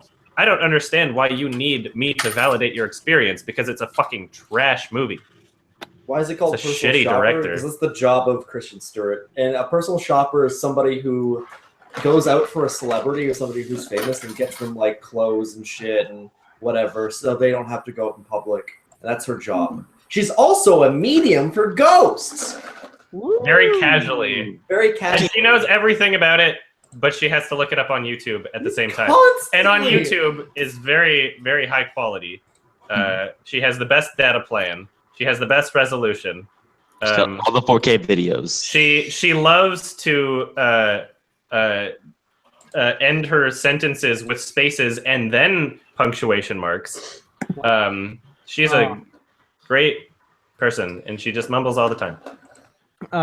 She spazzes out in the train. She casually has conversations with people saying, I'm a medium, I talk to ghosts. Ghosts exist. Yeah, they had that conversation a lot, didn't they? Who are you gonna call? Kristen Stewart. It was great that she was a Ghostbuster. It was great. Also, the effects on the ghosts were as good as the new Ghostbusters. The new Ghostbusters effects looks like Scooby-Doo movie effects. Yeah, Ghostbusters more like Chodebusters. Whoa, got him. They came all over their faces. Equality. Personal Shopper 2, Ghost Dimension. Ghostbusters remake only grossed 77% of what the original did. Ooh. Sexism. Is that with inflation? I don't know. Like. I would argue that is with inflation, because from what I heard, they lost like $70 million on that movie. I don't know. Did it gross like half a billion to make? So that movie needs to make like $400-500 million to like start making a profit, and it only made, I think, Sony films are not about making profits. They're about advertising. They're about advertising. You know what's fucking funny? Yeah. I need to mention that in the movie Life, they actually went to Times Square again for no reason. This is like the third Sony film in a row where it's just like shot of Times Square filled with ad space. Oh, actually, no. Is it not? Shut up! I need to write this in my phone so I remember. Let me just say this, and I'll. The way one of the shots is set up is quite literally in the middle of the frame is a giant Sony logo. Yeah. In the middle of Times Square. And every time, like they go to Times Square all the time. Like it's every Sony film. But you're not even like supposed to be looking at that. What you're supposed to be is looking at the bottom of the frame. It's a little girl being interviewed with a bunch of cameras. But what's center frame is Sony. Sorry, go ahead. Is it not entirely in space? I kind of got that idea from the trailer. It is, but they talk to people like in the beginning of the film. They're having like some sort of live stream where they're like, "Hey, little boy, we got a thing from Mars. We're taking questions from a bunch of dumb little retard babies." And one's like, "How do you pee in space?" And honestly, none of the interview didn't take place in Times Square. They just showed it on a screen in Times Square so that they could fill the rest of the screen with ads. The fuck? Like there was no part of the film that took place in Times Square. They just showed Times Square. You tell me the alien doesn't make it to Times Square? That's really disappointing. That'd be great. That's disappointing. That would be great. That's really disappointing. And then he climbs up on the Sony logo. He turns around and gives a thumbs up. Oh my god. That would be so cool. Oh my god. That's the way the movie should have ended. The alien's on Earth. He goes straight to Times Square and he goes, "Pretty good." He points at the Sony logo, and now he can talk. Pretty good. Pretty good. Speaking of advertising in movies, if you watch the new Power Rangers movie, there's a lot of Krispy Kreme advertising. Shit! Maybe I should see it. Yeah, I saw it last night. I actually would recommend it on like you'll see it drunk, see it high, you'll have a great time. It's hilarious. That movie that's just so many problems. Like literally for 30 minutes, the last 30 minutes of the movie, you no spoils. Okay. Spoilers. That's a fucking I don't give a shit. Okay, apparently he doesn't give a shit. There's other people that really want to see it. So. Okay. No, just Krispy Kreme. That's it. Just Krispy Kreme. Kind of like the IHOP in Superman. No, think of that, but like a million times worse. I'm not joking. Like Krispy Kreme's like actually pretty integral to the movie. They should have part of the plot. They should have a plot device. It's somebody like, my chopper's going down, and we got the frequency. Jesus. They should start Zootopia 2 with Judy Hopps losing her job as an officer, and then she becomes a waitress at IHOP. And she has to sell Sonic cards. At least I don't laugh at my own jokes. At least I don't like get hysterical after I say something retarded. I like it when Merc laughs at his own jokes. It makes it funnier. Yeah. It's like, it's not funny, but then I laugh. He enforces his own laugh track in real life. Yeah. I know what, I'll say this, honestly, I never intentionally try to laugh at my own jokes. It just happens. I think I'm actually that funny. I've always been a dad. I've just never had a kid. I'm full of nothing but dad humor. It's Mark. Yes. Have you ever? Oh, we were talking about King Kong. Have you ever played the game? Have you ever played the King Kong video game, the Peter Jackson one? Oh, I forgot that was a thing. Honestly. Yeah, you have a Tommy gun and you shoot fucking dinosaurs and shit. It is a great game. It's a really good game. Maybe we should play that on the stream. I don't know. I've actually been thinking about, I think I want to do a lot of playthroughs of older games? Film adaptation games. Oh, yes. Or games adapted from film. I actually ordered the Catwoman PC game. Oh! 420! Illuminati. 10 out of 10 best game. Yeah. IGN 10 out of 10. I forgot there's a fucking game. Oh my god. I ordered it, so we'll play it on PC. On every platform. Oh, I forgot. I gotta order my my Catwoman Blu-ray, and I still haven't ordered it. I have it. I'm not even kidding. I own like 3 different versions of Catwoman. Oh man, Halle Berry. It's my favorite film of all time. I'm not even kidding. It was filmed here in Vancouver. It's why I moved to Vancouver. Not this guy. I was like, that's where Catwoman was filmed. I need to be at the source. Maybe I'll meet Catwoman. Maybe I'll meet Catwoman. Great reason. Oh, maybe I'll turn into Catwoman. Maybe I'll get the superpower. I constantly walk around with the suit. And if I ever run into Halle Berry, like, can you put this on, please? Fuck, there should be a cool Catwoman crossover. It's Catwoman. Where she kills his mom. Catwoman. Catwoman. I bet you Daddy Derek makes Mama Cat dress up like Catwoman in bed. You know what's gonna be my favorite thing about Cool Cat 2 is taking screen caps of every time Daddy Derek breaks his own version of fair use. Wait. Oh, wait. I'm expecting to see some sort of brand name somewhere in it, so it'll be funny. It's copyright and lol. Ignorance of the lol is not an excuse. Right now. Has anybody been keeping up with Daddy Derek? I try, but he's blocked me on 2 out of my 3 Twitter accounts. Oh no! Completely unprovoked, but I do. I try. Is Cool Cat 2 Cool Cat 2 a real thing that's happening? Yes. Cool Cat 2. I'm so excited! I know. We get a Saw 8. We get a Cool Cat 2. We're living in the future. We're living in the best of times. I have my Cool Cat DVD, and I'm trying to do what you did in the video by tearing the adhesive off. This one's pretty good. It's not working, so I got a good copy. I lucked out. Yeah. Oh wait. Never mind. Man. Oh, I thought I had it.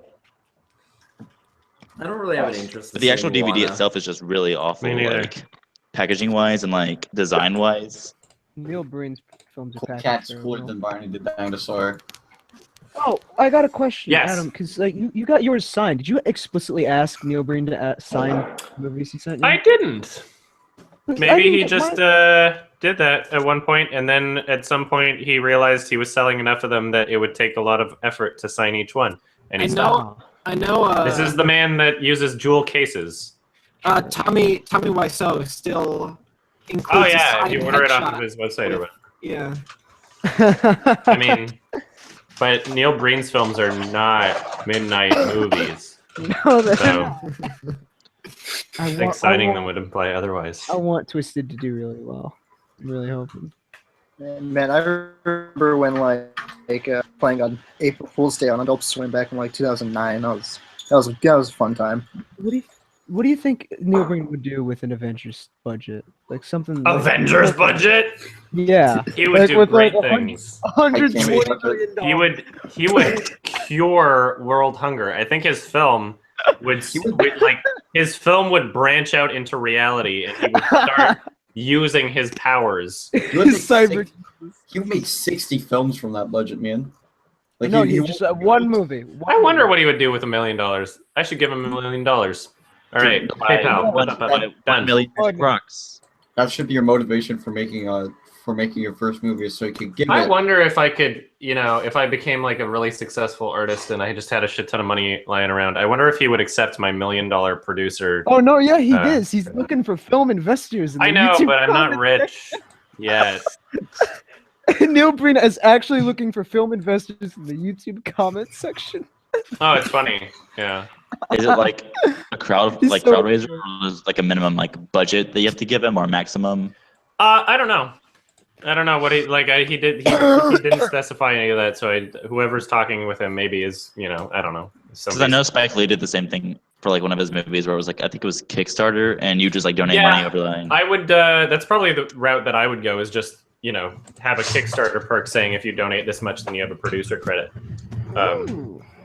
My name showed up in the end credits for Endless Poetry, Alejandro Jodorowsky, but it's very difficult to find. Seriously? Oh yeah, because I was a backer.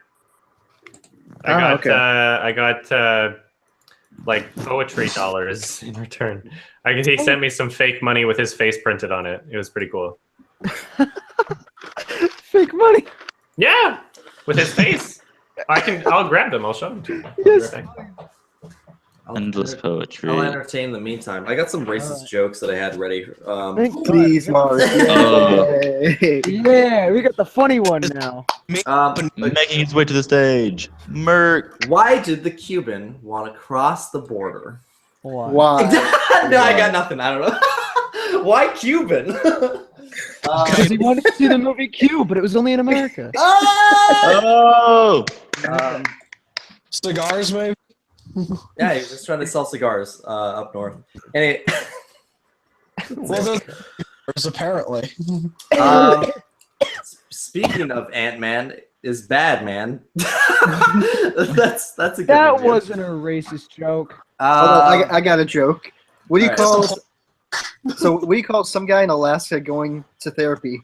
I don't know. Eskimo therapy. That's not good. That's not good. Mark is a racist joke about Dutch people. Dutch people. Mark BB. I don't see. How about this? How about this? Dutch people are so like insignificant that I can't even come up with anything for them. They just don't exist. I don't even think the Dutch are real people. I think they're actually trying to be separate. They're kind of like French Canadians. There's only two things I don't like in this world. People who are intolerant of other people's cultures and the Dutch. That was one of the few funny parts of Austin Powers 3. So yeah, I got some. I don't speak Chinese, so it's a little difficult for me to understand. But is that Chinese? No, that's Chinese. I'm making jokes without laughing. Banco Central de Posia. I speak Spanish. I don't know. You guys can screenshot this and figure it out. Central Bank of. Is there a city in Sinfia? Yeah. I like. If I would have donated much more money, I would have gotten like another bill also. But he sent. These are the ones that he sent. Yeah, Mark, is Dutch, so I can verify it's a real place. Fuck you. You're lying. It's like saying the Earth's round. Fuck you. Wait, it's round? These globalists. I thought it was a cube. I thought the Earth was a round. That would be so good. It was a hypercube. Earth is a like, the new Cube movie should delve into the whole flat Earth theory. Yes. It's not a theory; it's fact. Sorry, but Or maybe Ice Cube starring a movie about the Earth. Oh, Ice Cube. That's the next one. Cube starring Ice Cube. Oh. Yes! No, and co-starring Cuba Gooding Jr. And then the movie is about fat Earth theory. Fat And it takes place in Cuba. Did you hold on? Did you say flat Earth or fat Earth? I said fat like PH, man. Fat Earth theory. Are we talking about the United States? Oh my fucking United Snakes. Land of the thieves, home of the slaves. Hiss. I forget who rapped that, but it wasn't. I can't take credit for that. Sorry, I'm Shia LaBeouf. I'm actually plagiarizing right now. Oh, United States, the United Snakes of Jamaica. He will not divide us. He will not multiply us either. What do He you will think not of that subtract us. stream? What do you think of that live stream of 4chan keeps stealing flags? I think it's hilarious that 4chan keeps stealing the flags. I wish them the best of luck, and I hope this continues on for the next 4 years. I think Shia thinks It's the greatest capture the flag game ever made of all time. it is. It's been so long since 4chan's done something really amazing, you know? I feel Other like than Shia electing probably- Donald Trump. What was the I feel like last Shia thing probably- 4chan ever did? What's that? What? What are you talking about? They're stealing the flag. That's the last thing they did. Yeah. Stealing the flag. Mimi Pepe. Electing Donald Trump. Didn't they Fighting Tumblr? They helped find that stupid bitch that drowned those puppies. Yeah, 4chan really hates it when people kill animals. Yet they have a gore forum, which is like, and you can see animals dying. But when somebody actually kills an animal, they instead of just like spamming the image, like they'll find that person and like give up their address. They're like, People are responsible for their What? I wonder. I don't know. It's like I doubt that they would have the same reaction if you just showed footage of, standard practices in the meat industry, which is the same thing, but whatever. Yeah, but that's food though. That's a business, Adam. That's different. Business. Dude, we need foie gras. Are you a vegan? We need veal, or else we'll die. Remember when we had that foie gras? Yeah, it was actually really good. And I started singing that Sean Paul. Adam, are you a vegan? Sorry? Are you a vegan? No, I'm just not in denial. I eat meat, but I recognize that it's murder. Yeah. Yeah, like I actually love pigs as an animal, but my favorite meat is. I don't know. I just think it's stupid to like, you know, I've been around people like eating a burger or whatever. Like I had a friend in the food court back when I was like in Edmonton or whatever, and we were both eating burgers, and I was just like, yummy, delicious murder. She's like, don't say that while I'm eating. It's like, what? So you don't like that it's murder, but you're gonna eat it anyway? Well, then go fucking vegetarian if you're fucking like really. Just like what? If this actually upsets you, then don't just like close your eyes and pretend like it's not happening. Fuck off. That was so stupid. I hate that. Oh, I mean, it's just accept that you support murder because it tastes good. Hey, Adam, are you going to be at RTX this year?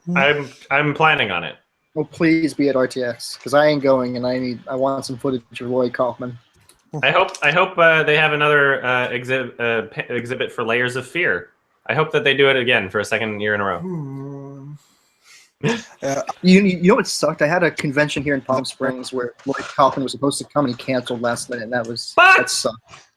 Oh, I'm so happy I ran into him at RTX. Yeah, that was great. You know what's crazy about that? I don't know if I might have said this story before, but it was his idea to interview, not mine. He was like, "Oh, hey, you want to?" I was like, "Oh yeah, I've pimped you out on my channel before. I just want to say hi, nice meeting you." He's like, "Oh yeah, do you want to interview me?" I'm like, "Yes, I do." And so then I met up with him like 2 days later after getting some good questions together and shit. So I thought it was a good interview. I thought it went well. I think you know what? Like I don't want to toot my own horn all the time, but I think that after only having done like 3 interviews ever, I think all of them have turned out pretty fucking good. I think that I've done well. It's not necessarily like, oh yeah, I love to hear myself talk or whatever, but I think that I've done a good job asking the right questions to people and getting and setting things up in a way where they actually talk about something interesting. Because as somebody that goes through like a lot of interview footage for when I'm making reviews, they're always so fucking boring, and everybody asking the question is just like, so who'd you kiss? Like all these stupid fucking like Entertainment Tonight, just bullshit questions. Like ask about the fucking movies. Why are you even interviewing them? Why are you interviewing them when you clearly don't give a shit about the movie they're in? Anyway. I remember when Lloyd Kaufman talked about like how we should stop like working with China and how their investors are kind of. I love when he called Will Smith and Uncle Tom. He called him like. Because I've seen interviews of him before, and I had a good idea of what like I knew he would rant about, and I kind of set things up. But I didn't expect that much. But I got some great shit out of it. I would say that's one of my favorite interviews because it kind of like reminds me that there are some people who actually care about film, but they're just not the big name pronounced. Lloyd Kaufman or Will Smith, who's the bigger name, and I personally. I would say that I completely agree with him in terms of like copyright politically. Like I think that copyright restrictions have gone way above what they should be, and I'm glad that he's at least speaking out about it. Give art back to the people is what he says, and I agree with that sentiment. I just wish there were more like him. I wish the public domain was more of a thing. Well, yeah, I mean, why does it even fucking exist at this point if literally nothing's ever going to make it there ever again? It's like, let's keep renewing our intellectual properties so that they'll never fall under public domain. Plus, we have like 200 years after the artist's death or some shit. Some like stupid shit anyway. It's like, we'll never, like things that we take for granted. I love the fact that we can just, use or cover classical music, and like super old films. But I just, like, what's the point of even having a public domain if like nothing's ever going to make it there ever again? I find that kind of just bullshit. Wasn't Batman supposed to enter the public domain in like 2015? I don't know. Right? Like there's no, it's bullshit. It is bullshit because nothing's ever going to make it there ever again. Except things like like very small properties that are so insignificant that the studios aren't even thinking about them. You know? I don't know why. So I think it's somewhere Disney. around like 70 years after the person's death, and then That's another so 50 years. stupid. Then another 50 years for like protection, like copyright protection of the company holding. So that sums up to about 120 Well, years. it's all Disney's fault, didn't they? It is Disney's fault. He called them out on it in that interview. So I don't know. I love how they did it for Mickey Mouse, and Mickey Mouse isn't even Disney's like not even close to Disney's most profitable figure. Yeah, I don't know. It's just restrictive on culture and language and expression and art. You know, I don't like the idea of restrictions like that. You know, when saying this is not how you're allowed to express yourself. Actually working on the new Mickey Mouse shorts. She did the Halloween one. And Disney's the one who gets the most use out of public domain. Aladdin and shit like that. That's all. Oh yeah, it's so funny. Like that's also something we touched on in the interview. Is just like they benefited from the public domain and then restricted it in a way where nobody else could.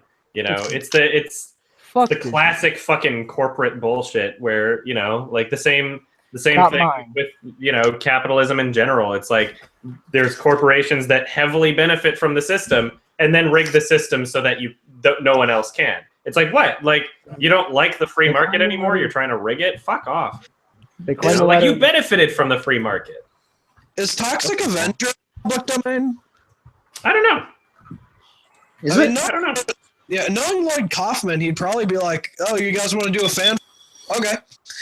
I'm sure he, totally you know, George Lucas is pretty good about that shit too. Is there a way? Is there a way? What is this? Stop that noise! What's happening? What is that whistle? I don't know.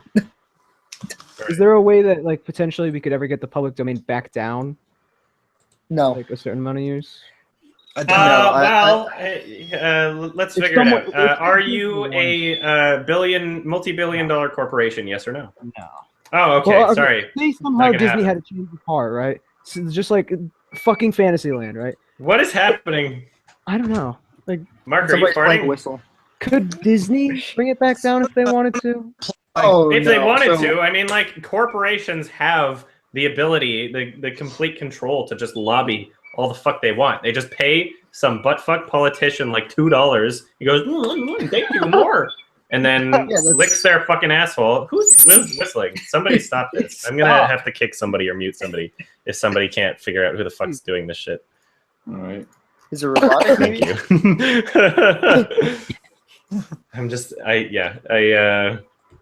It's not. Memeing is one thing, but like one of the most ear-piercing noises while I'm hungover is another thing. So, I mean, it's a zoo, but I'm not rocking out on it. So, like that's just what American politics is nowadays. I don't know if you're in Canada, so you probably didn't hear it, but there was a bill that passed from the Senate. Now it's on its way to the House, and it basically Sorry. It basically repeals your privacy to like browser history. So if that bill so if that bill gets passed, then guess what? Your browser history gets put on an election site, and I think Ethan made a video on it, but I haven't seen it yet. I'm really uninformed about it, but I've noticed some Reddit posts and shit, so I would like to look into it. I bet Merc would know. I have not looked into it yet. Exactly what it is. Wait, what? It's pretty. I wasn't even listening. It goes against the Fourth Amendment. So. Yeah. Does anything feel sacred these days? Like, no. Does anybody follow the rules these days? We're screwed. We're all gonna die. So. Oh yeah. I mean, that's what. Life's just a big joke. I mean, like, I would feel more concerned about everything that happens in life if I thought that human beings were capable of leaving the planet before killing our entire species. So, since that's not happening, then whatever. Fuck everything. Fuck this gay Earth. You know. Please rape me. Please violate my rights. We're all gonna die. So. Well, I don't know. good band. Okay, we got 4 years where there's gonna be no environmental progress, man. But like, well, after that, I love that they were like people that imply that Hillary Clinton would have been like environmentally protective. I love it when people say that. Like, oh man, it's all Trump's fault that you were. it's all fucking Trump's fault as like. I wasn't saying that you were saying that. He doesn't believe in global warming. He's a fucking idiot. But oh yeah, he's an idiot. He's definitely an idiot. But I love it. I love when that now it's like people are saying like, oh yeah, it's Trump's fault that the U.S. isn't doing anything to stop global warming. Like, what happened to the like this has been an issue since fucking Al Gore made that documentary. You can't fucking deny it, right? They were trying now. There were efforts. Trump wasn't the start of not protecting the environment. It's been an issue since the 90s. We've known about global warming since the fucking 90s. Yeah, we're fucked. We were making progress. We were making some progress. We were actually, because not really. There was progress made. Yeah, like some Scandinavian countries were making some progress, but no, actually, because here's the thing. I don't know if you probably didn't go to Los Angeles, but like in 2002, if you compare the smog from 2002 to the smog now, I would say it's probably 70% less. What did they do differently? They kind of like they restricted a lot of policies towards cars, made them more eco-friendly. So certain gas companies. I don't know. I feel like cows are doing more than cars, but well, they are. That's not a joke. Look it up. Look at methane. Look it up. Our farming industry is like fucked up. You know. Like, we're actually killing ourselves because we really love burgers. That's so I'm not even fucking kidding. Look it up. I know. It's just burgers are good. I like burgers. Let's have more. I want to go get a burger right now, actually. Why can't you like the Japanese? Go get a burger. I would love to just pig out and get fat today. Let's have a fat day. It's It's gonna be fat time for me. Go get some pizza rolls out. Go get fat with pizza rolls. I know, and I can't. Let's just get a fucking car to go, drive down to Seattle, and get some fucking Totinos. I want to interview the CEO of Smoke a little wed. I want to interview the CEO of Cineplex and ask him why he thinks it's Nigloid is an acceptable name. It's not me. It was the CEO of Cineplex. Also, look up the definition for Nigloid. Well, see, this is what happened. Is like we were making our time play names, and then my friend / roommate was like, "Haha, look at this!" And it autofilled. Like you can only choose between certain names. And I've talked about this before. Like you can't type in fuck. You can't type in like swear words. But somehow on the list of names is Nigloid, and I was like, "What?" And so I looked it up. I did a Google. I did a Google search. And it's just an Urban Dictionary term for like it's clearly a racist term. There's no actual name. Black person. There's no name that exists called Nigloid, but you can Mongoloid like Plex now. I'm gonna change my time play name to that right now in case I ever remove it. I just wanna... Please, everybody, change your name. Better than Mohammed. It is a bit. Yeah, I think we found the true champion. Nigloid. I'll change it back to Muhammad when they inevitably get rid of Nigloid. Yeah, wait. Oh yeah, was Muhammad? You were doing this thing at the cinema where it was show your names in the credits. Nigloid. Nigloid's pretty good. Your friends try to win, so Nigloid is like the winner, and everybody goes Nigloid. And you stand up and you go, "I am Nigloid, and I'm #1." I thought your name would have been Rat Trap. Nah, it's gonna be Nigloid from now. I'm naming my child Nigloid. All right, time play. Save this. If you ask people to make their name, then you're gonna get beaten up at the fucking theater. There's no black people in Canada. My wife. I don't know. There's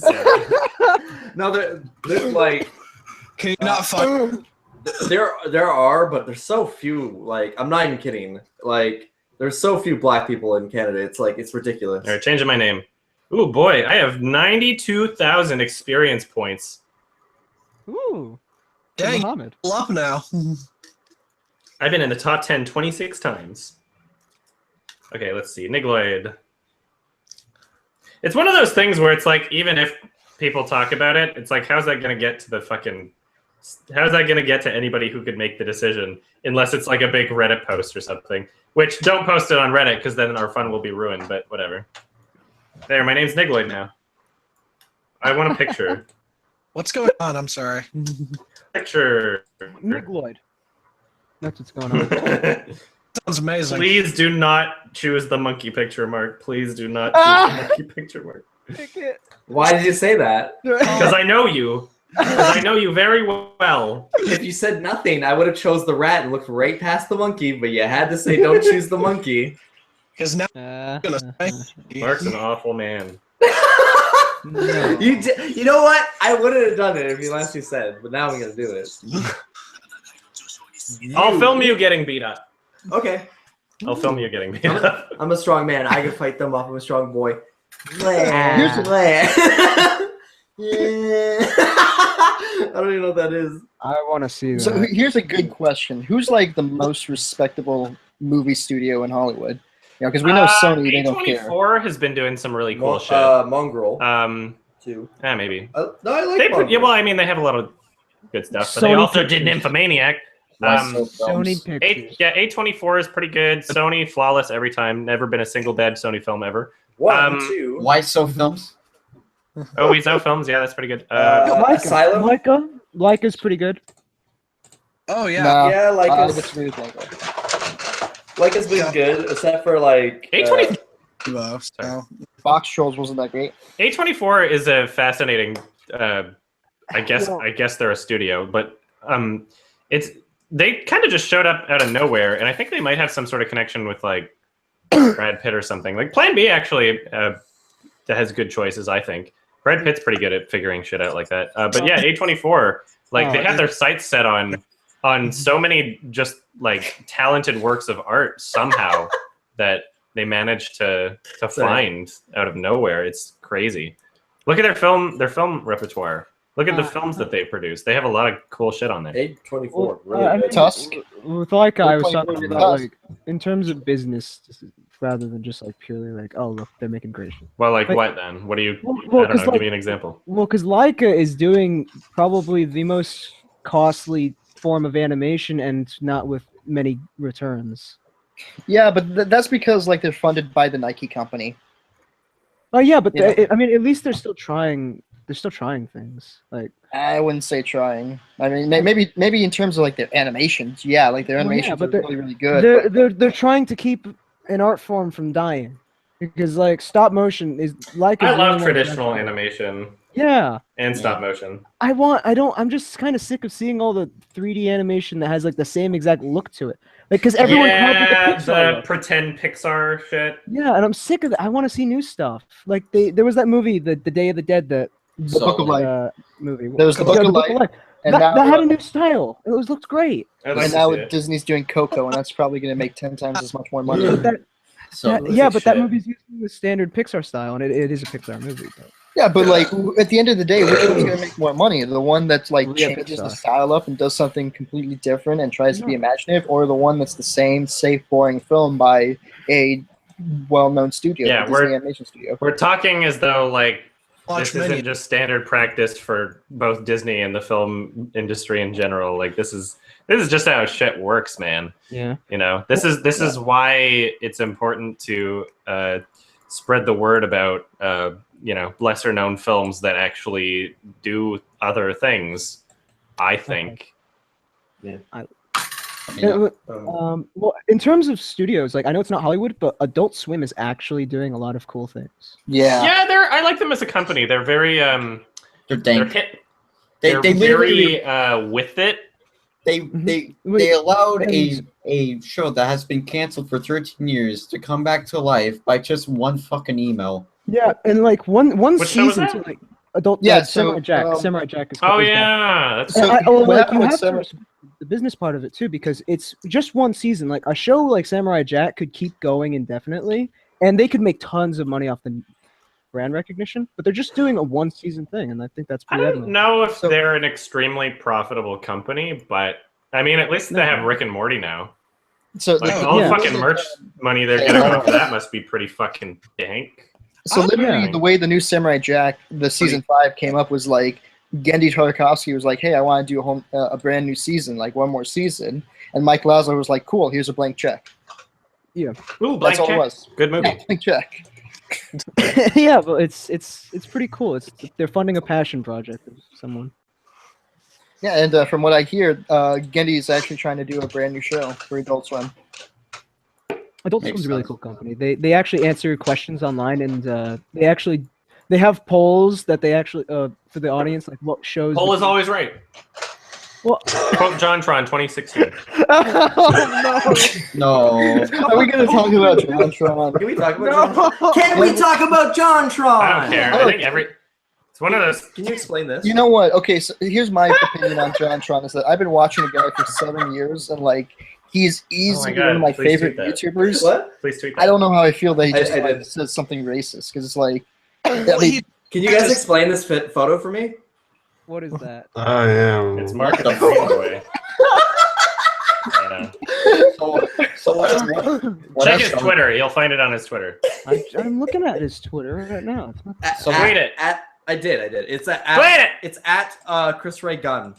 We had a stream of conversation. Somebody said it's like, if you wanted to be a superhero, who would you be? And he's like, I've always seen myself as Spider-Man. I was like, I could be the Green Goblin. Goblin. So John Tron said something racist. So what? God, It wasn't even racist. It wasn't racist, and it wasn't white nationalist either. And everybody jumped on that. He said that there should always at least be a white president in North America. Oh shit! What a fucking racist! How I don't know. dare he? It's the way he said it. It it wasn't just that. It was the fact that he said like a wealthy black man is more capable of committing a crime, or more likely I don't know than if a that's poor true. white man. I don't think It's that's not. true. No, I don't think it's true, but that's what he said. No one back. That's what I'm saying. That like, and he said He's look a it up, little it's a fact. ill-informed. Yeah. And it's like, okay, John Tron, you're wrong, like clearly, and you said it was a fact. You got bad information. Said he was wrong. Yeah, I think it's. I think it's messed up. I goofed. Yeah, it's important. He made an apology video. Ruin him. It's important to criticize, not to ruin. Yeah. And now he's been taken off ukulele. I mean, that's the Platonic's decision, sure, but I think it's a little ridiculous. Ukulele, more like Jew cuck lady. Shut the fuck up. I think Shut the fuck up. Okay, I mean, ukulele is like 2 weeks away from being released. You know, I think. Yeah. Well, okay. So here's the thing. Doesn't matter. I'm not like really invested. No, but I think as a company taking a stance like that, it was gonna hurt their numbers. Like. I think they got some advertising out of it just by nobody knew it was a thing, and now people are talking about it. And then you got people like fucking Movie Blob being like, if you don't buy a ukulele, you support white nationalism. Are you serious? Movie Blob is around. Also, by the way, I called him out on fucking Twitter for the hypocrisy of him saying 2 years prior, if you buy Dead or Alive Extreme 3, you're just a like navel-gazing neckbeard weeaboo who is a misogynist. It's like because people were buying it because they hated that the company that was it Team Ninja or something or Tecmo Koei. Yeah, we're saying like they didn't want to ship to the United States or like North America because A, they didn't think their sales would do very well, and B, because they didn't like the social political climate, and they said that on a Facebook post. Movie Bob acknowledged that himself, and then he went out. It's like if anybody wants to buy this game as a way of protest to like anti like censorship, it's like we want this game, like whatever. He's like, if you buy this for political reasons, social political reasons, you're a fucking neckbeard. And then he's like, everyone buy ukulele for social political reasons. He's just like, I don't care if he said that first thing. It's the fact that he said that and then followed up with this 2 years later. He's a hypocrite and he's inconsistent. He's a fucking retard. I'll say it. I'm a retard. I can say it. Mark, have you? I'm like, he's got like this weird fascistic obsession with Mario Brothers 3. Like, it's like what? Like I gave me a copy of his book because he's like, you won't believe after you read this what this guy is. And I went like, okay, fine. And I got like halfway through it. I was like, what the fuck is wrong with this guy? I don't know. I don't really want to devolve into just trash talking because he's very clearly an emotionally fragile man, and I don't want to. have something where people are, sending him shit and him getting like angry and crying and stuff. So let's change the. Yeah, even if we just go back a bit and talk more about JonTron or switch subjects, like that's all I had to say. I was just memeing about JonTron. I just made a meme. Oh, well, fucking hell, that's just great. Oh well, I mean, it's just Mark confirmed retard. Yeah. I feel bad because John really loves rare games too, and it must hurt him on the inside. Just be like, just some dumb shit I said on a fucking live stream. Well, there goes everything. Yeah, but I mean that you can't really expect with what he was saying and how he was saying it. I don't know if he can really, expect not to have not to have his life ruined by some fucking oversensitive pieces of shit. Removed from his radar. I don't know. It's not. I obviously don't. It probably. I don't really agree with it, but I don't really care. Yeah. I don't think it's really a big issue. Imagine if in 10 years you get a movie deal, right? The studio is lined up for you, and then someone digs out you and Mark joking about Jews in an old Adam Plays video, and then says, "Well, can make the movie now. Get the fuck out." Well, I fucking, I'm very, very. I've always believed in trying my best to do things independently anyway. I would never want to set myself up in a situation where my personal success is dictated on somebody else allowing it or permitting it to happen. I think that's fucking stupid. And that's part of the reason, like I would never, I love a lot of other people on YouTube that are part of like networks and shit, like Rooster Teeth, Fine Sauce and shit. But I would never want to be like, oh, hey, can I join your network? Because like, I don't want to stop being able to say really crazy fucking weird shit on the internet, because that's just a part of it. It's just how shit works, like I get the luxury of being able to say a lot of crazy and debatably offensive shit because I'm my own boss in a sense. And yes, I do need to, my business only works with the support of an audience, but it's not dependent on, an individual saying here, like I'm the gatekeeper or whatever. Like, I just think that's I just think that's, how it's part of the reason why I avoid that kind of shit is because that's just how it works, Yeah. And I mean, like, yeah, JonTron, he's not getting heat because of shit he didn't say, like PewDiePie, like PewDiePie was just flat out, the Wall Street Journal was flat out lying and taking segments of PewDiePie where the whole point of the joke is that Nazism is bad, and they're saying that he supports Nazism. Whereas JonTron, although there's plenty of articles that lie and blow things out of proportion and really stretch it, the core at what people are upset about is shit that he actually said in context. So I'm not really all that like torn about his particular situation. It's just, I just hope that I hope that he is coping with it, and I don't want him to feel bad about it. And I hope that he's just, I hope that he has always been prepared for that kind of situation. Because if he's going to be a person that especially is claiming to be super knowledgeable on identity politics and the current state of affairs in America and SJWs and shit, then he should expect way worse than what he got if he's read up on that shit. Like, how can you can't really be a how many million subscriber channel going on a debate talking about how black people commit more crime even if they're rich and just using weird statistics like that. Like, you know what you're getting into, or you should, and if you don't, then clearly you're not informed on the subject you're even talking about. So what irks me about this whole situation, for example, take JonTron, right? He said some dumb shit. Some people would classify it as right-wing shit, right? Yeah. He gets punished for it. All right. Then MTV does that fucking ridiculous video about white people are evil, white people are racist, blah, blah, blah. What do they get? No repercussions whatsoever. This is the thing that irks me. We get crazy shit from the right, crazy shit from the left. Right gets punished, left does not. I mean, MTV News was never in a situation where someone was like someone with differing political views was greenlighting them. Like MTV News, like wasn't like Francesca Ramsey was like about to voice in a video game, and then she like maybe who knows, maybe if she was making a video game and she was voice acting for it, maybe she would get cut from it if she was involved in that or something. Like we don't know. But MTV News is like I completely disagree with what their video. Obviously, it was just an annoying, retarded, racist, sexist, all that shit, you know. And obviously, I disagree with it. But I disagree with saying that they got no backlash over it. Like they removed their video too. Like they got tons of fucking backlash from it.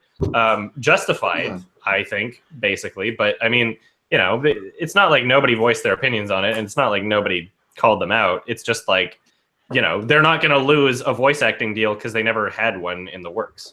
You know, so I think they're completely different situations. Yeah. Although, like, I mean, yeah, I don't support them, and I'm gonna use my freedom of speech to call them out on it too, just like a lot of people were doing. But I mean, I don't think that it was ever the same situation. Yeah. Those are my thoughts. Death Note. Looks like shit. Yeah. I'll watch for Willem Dafoe. Yeah. Playing the Green Goblin. Disappointment. Oh, disappointment. What did you expect? Fucking Adam Wingard doing a faithful adaptation of Death Note? Like, where were your expectations for you to be disappointed? I don't know why I said disappointment. It's like one of my favorite words. I don't even give a shit about Death Note. So yeah. Sorry. Anybody who thought Death Note could have been good ever by Adam Wingard needs to have some serious like Wingardium Leviosa. What has he even like worked on? He made The Guest. Oh no. He made You're Next, which everybody praised for being an 80s kind of what's it called? Like a love letter to 80s / cinema, but in reality, he just made a really shitty, cheesy movie. And since it was shitty and cheesy, people were like, "Oh, this feels just like an 80s movie." You know, it was no House of the Devil. You know, it was. It didn't really do anything to try and recreate a feel or tone of what people got out of it. It was just he just made a really dumb, cheesy slasher movie, and people were like, "Oh, I haven't seen one of those for a long time." And they thought that it was good. Guest piece of shit. Tough in this one. He made the new Blair Witch Project. Oh no! Yeah, now he's doing Death Note and quotes. He also made some of the worst sections in the VHS films. There you go. Oh no!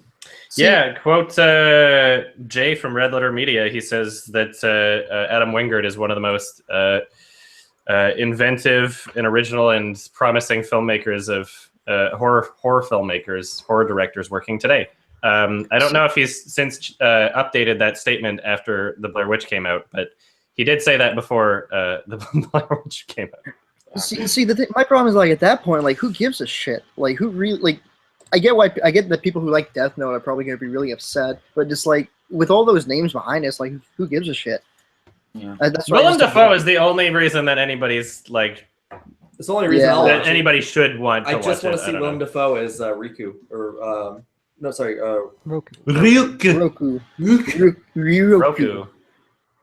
I want Willem Dafoe to do a Japanese accent though.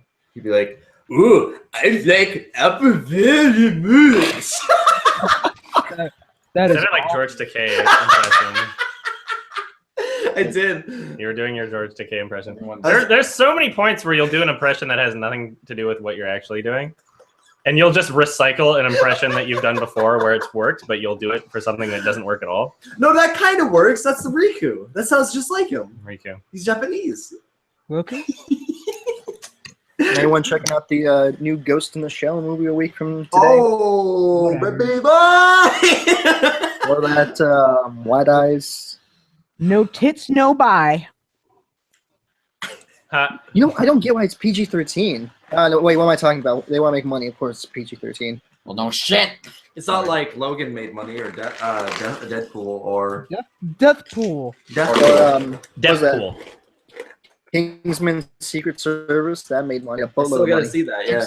It's not like Deadpool That's a good so successful. They're making a sequel. Poopy friend. At least the industry is kind of waking up to it. Yeah. Like for superhero movies, at least. I mean, Logan's not even really a superhero movie to like the last 20 minutes. It's mostly just like a personal western. Can we get a crossover Logan versus Krogan? No, as much as we want. No brain direct. He's got the healing. Logan v. Krogan versus Joe Rogan. Hulk Hogan. We're stealing from a meme. Oh shit! Yeah, that is a meme. Fuck. So apparently, there's talks of like Hugh Jackman coming back for Deadpool to do Wolverine. Because apparently Ryan Reynolds has been like sleeping outside Hugh Jackman's house. Like, does Hugh Jackman now own like a record for like most appearances of a superhero, a comic book character? No, Stan Lee. No, there was some guy. There was some guy in Japan who does a Kamen Rider. He's the guy from the Sega Tasanshiro commercials. He's got the world record. For, like most appearances of a superhero character. Oh, well, Japan doesn't count. So Cyberman. No, Kamen Rider. It's been around for like 40 years. 40. Yeah, Adam Wingard has never made a good movie ever in his entire life. So I don't know why people like him. Because he's it's cool. Not untrue. He actually made one of the worst sections in VHS 2. The one with the cyborg guy. Because he's cool. He's only made bad movies. He's only made bad things. He's never made anything good. But Adam, he's a cool guy. I like him. He's cool. He's got a goatee like me. He's got a I'm not really commenting on how cool of a guy he is, am I? I'm commenting on the quality of his films. He's got cool glasses and he makes films. But Adam, don't you know, it's not about the movie. It's how cool the guy is who made the movie, because he's a cool guy. I love it when I'm calling somebody out like way before everybody else, and then they release the right movie, like Blair Witch, and then people are like, "Oh." I love it. I love it when I can feel justified in my hatred. Just gonna charge my phone. Good. Oh, I found something interesting. Watch me. Who's the director of Arrival? Sorry? Who was the director of Arrival? Dennis Villeneuve. Yeah, I got to meet him back like a week ago in Hollywood because fuck.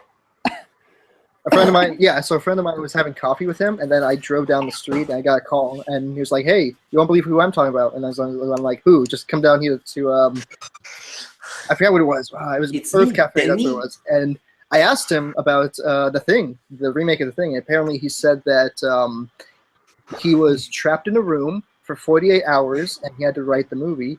He wrote the movie. What? And he has something to do with The Thing? Yeah, the director of The Arrival. He wrote a script. What? He trapped himself in a room for 48 hours. He wrote the script, gave it to the studio, and apparently they only used like 2 or 3 lines from his script. Oh. Wow. They butchered that fucking thing. I'm trying to remember who did a really good expose video on it on YouTube. It was either Nerdwriter or... I don't think it was Nerdwriter. What? I said I don't think it was Nerdwriter. Oh, well, okay. What's his name? He's not even credited. I don't know where. Let me check. Was it the writer or the director? He didn't write or direct The Thing. So I don't know what you're talking about. Let me check. Hold on. I'm checking IMDb right now. Denis Villeneuve. I'm just gonna see what he has. No, wait, sorry, not Dennis Villeneuve. Eric Heiser. That was his name. What the fuck? Dennis Villeneuve. He didn't. Sorry. What? Okay, well, what did he do for Arrival? Did he write it? He was. He wrote Arrival. Okay, yeah, because that's very different. It was like Denis Villeneuve had nothing to do with The Thing. Like, that's so funny. Final Destination 5, also a great movie. Oh, was it? Nightmare on Elm Street 2010. Lights Out. Lights Out. Screenplay. Oh. So yeah, it wasn't Dennis. I love how I met the guy like 2 weeks ago and I forgot his name. That's good. I'm glad. Lights Out. Hey, turn off the fucking lights, try to sleep. Wait, The end. End credits. Yeah. Wait, isn't Lights Out just a short film? Lights Out it was got turned live. into a movie. How did that turn out? It sucked. Well, I'm not short's gonna watch okay. it because it looks like shit. It's great. It's the horror movie that comes out every year that gets moderately positive reviews from people who are little babies and get scared easily. I like the shit. And then everybody says, you know what, it was actually pretty good. I want to actually. And then if I see it, which I don't, then I look at it and I go, wow, everybody's a fucking idiot. It happens all the time. Thoughts on The Witch? Which is why I don't watch them anymore. The Witch was pretty good. That was. Oh yeah, but the Witch had like you have to look at like something like the Metascore if you're trying to find out like what kind of a horror movie it is. Like let's see what the Metascore for The Witch is. Like if it's 90, 95, it's not a good movie. But if it's somewhere between 60 and 70, odds are it is. What are you talking about? What are you talking about? If it's 90, 95, then I would be way more inclined to see it. Yeah, The Witch has like an 83. Because I remember dog. A dog. I remember the Neon Demon had like 50 or 60% on Rotten Tomatoes. Yeah, it wasn't like an amazing movie, but it was good. And I mean, like you also have to keep in mind things like the director. Like if you're watching a Winding Refn film, of course it's going to be polarizing regardless of what it is.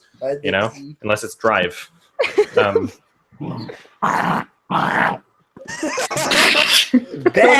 dog. What's the dog's name? Buddy. Sorry? It's Buddy. Buddy? Can Buddy hear us? Yeah, he's the singing Buddy. Can Buddy sense Buddy!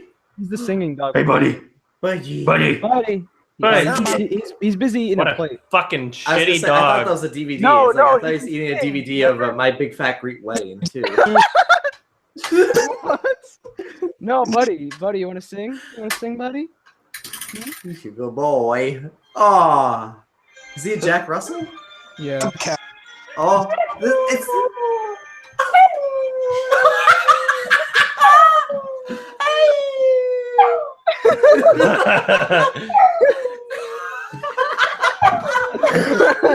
Oh, buddy. Yeah, buddy. Thank you. The dog father. I needed to see them today. Dogs are just Thank too you. good for this Goes back earth. to the plate. Let's kill him. No!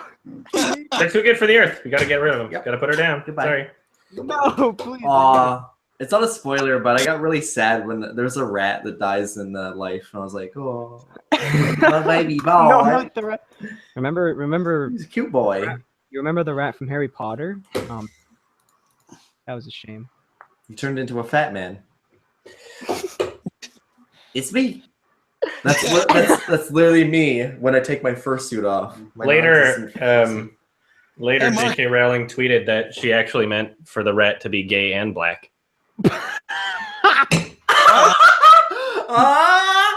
Oh my god, I hate J.K. Rowling.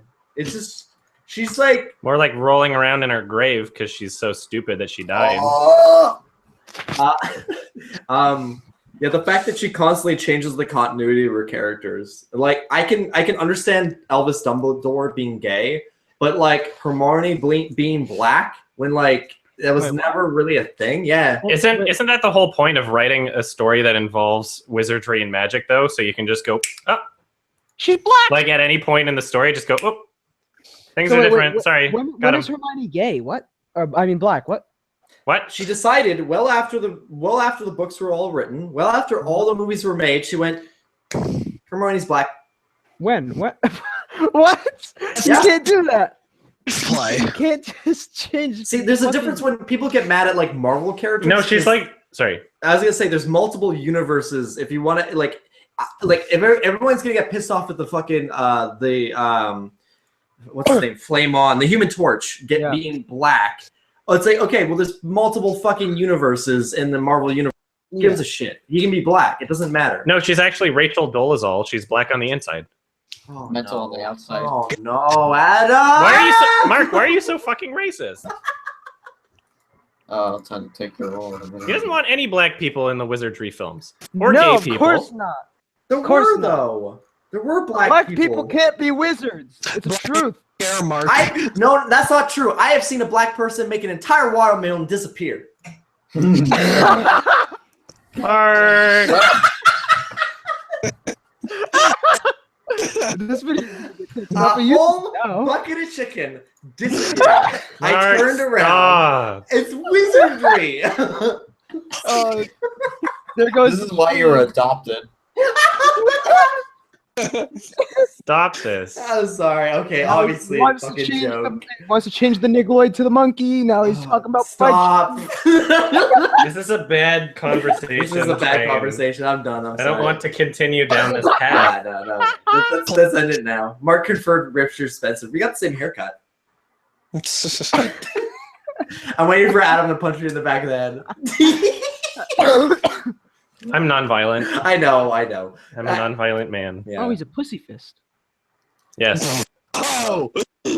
Honestly, like what a wait. Let's not talk about it. But what an idiot! The guy who punched him. It's like I like that he had a diaper fetish. What? Whatever. Conversation topic. Buddy. Are you interested in Guardians Volume 2? You know what? The teaser looked like shit, but the trailer I just saw before Life looked decent. I'll see it. It's you know what? The raccoon's a funny man. Yeah, I love Rocket. Red Rocket.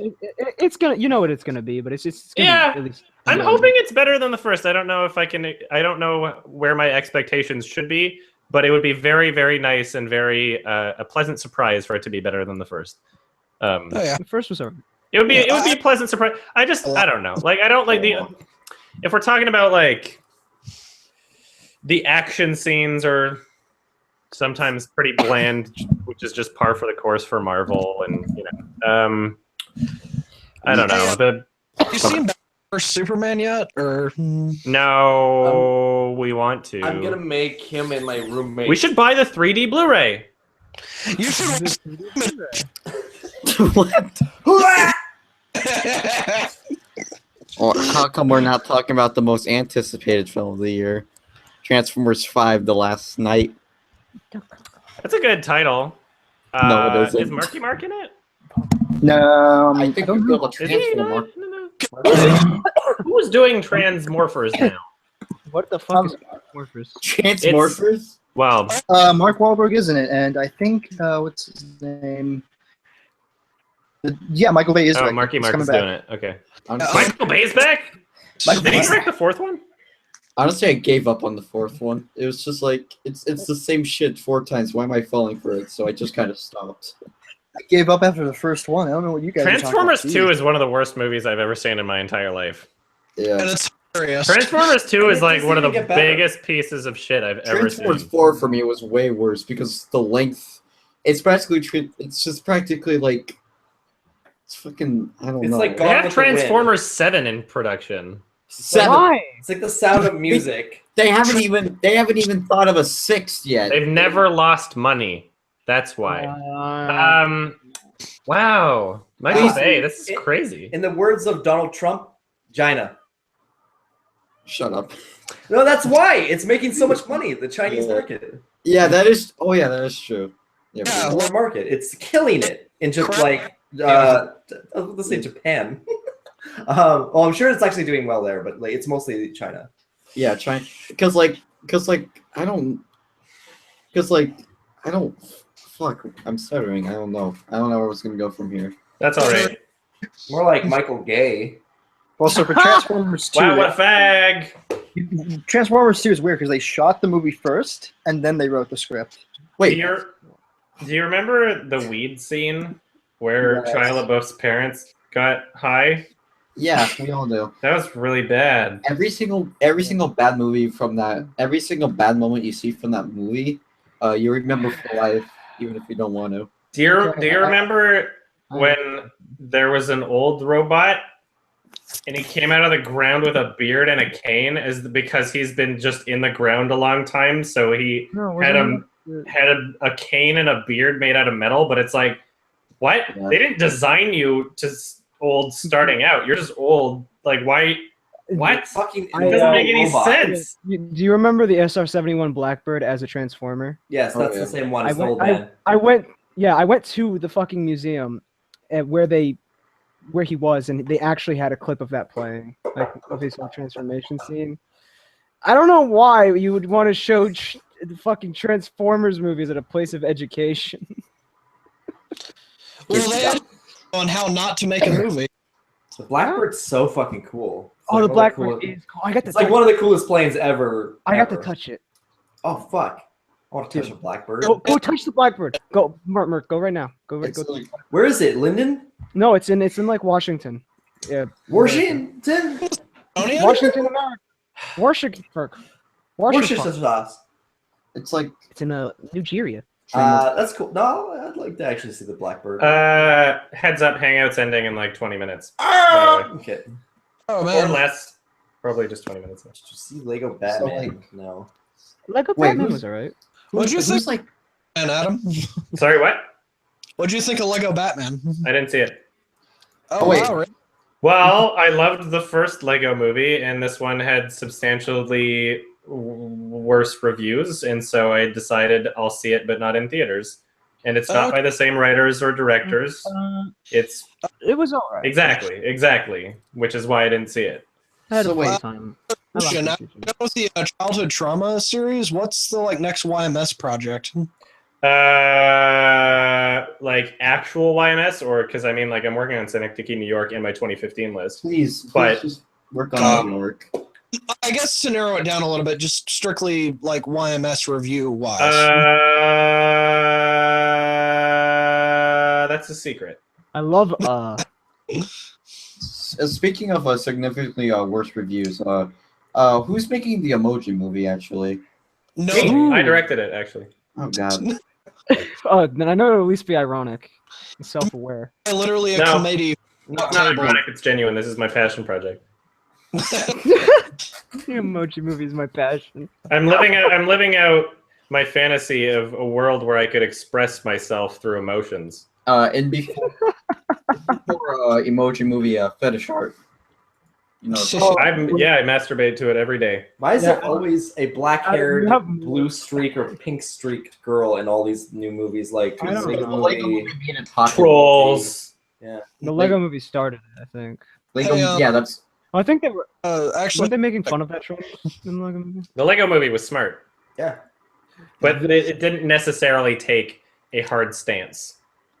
It was making multiple statements at once. Adam, you want to know something funny? You have more Twitter followers than the Emoji movie's official Twitter. Good. I should swap accounts with them. So we know for a fact that the Emoji movie is probably gonna bomb. Oh, I hope it does. I wonder how Boss Baby's doing right now. It's probably I haven't heard anything. So it was out last week, right? I wonder how it's doing. Illumination. I'm waiting for Grace Randolph's review. Well, it clearly didn't turn out well. No, it's gonna be released on March 31st. That's why no one's talking about it. You know what? The Emoji movie's not gonna bomb because there's gonna be tons of people who are gonna go see it ironically.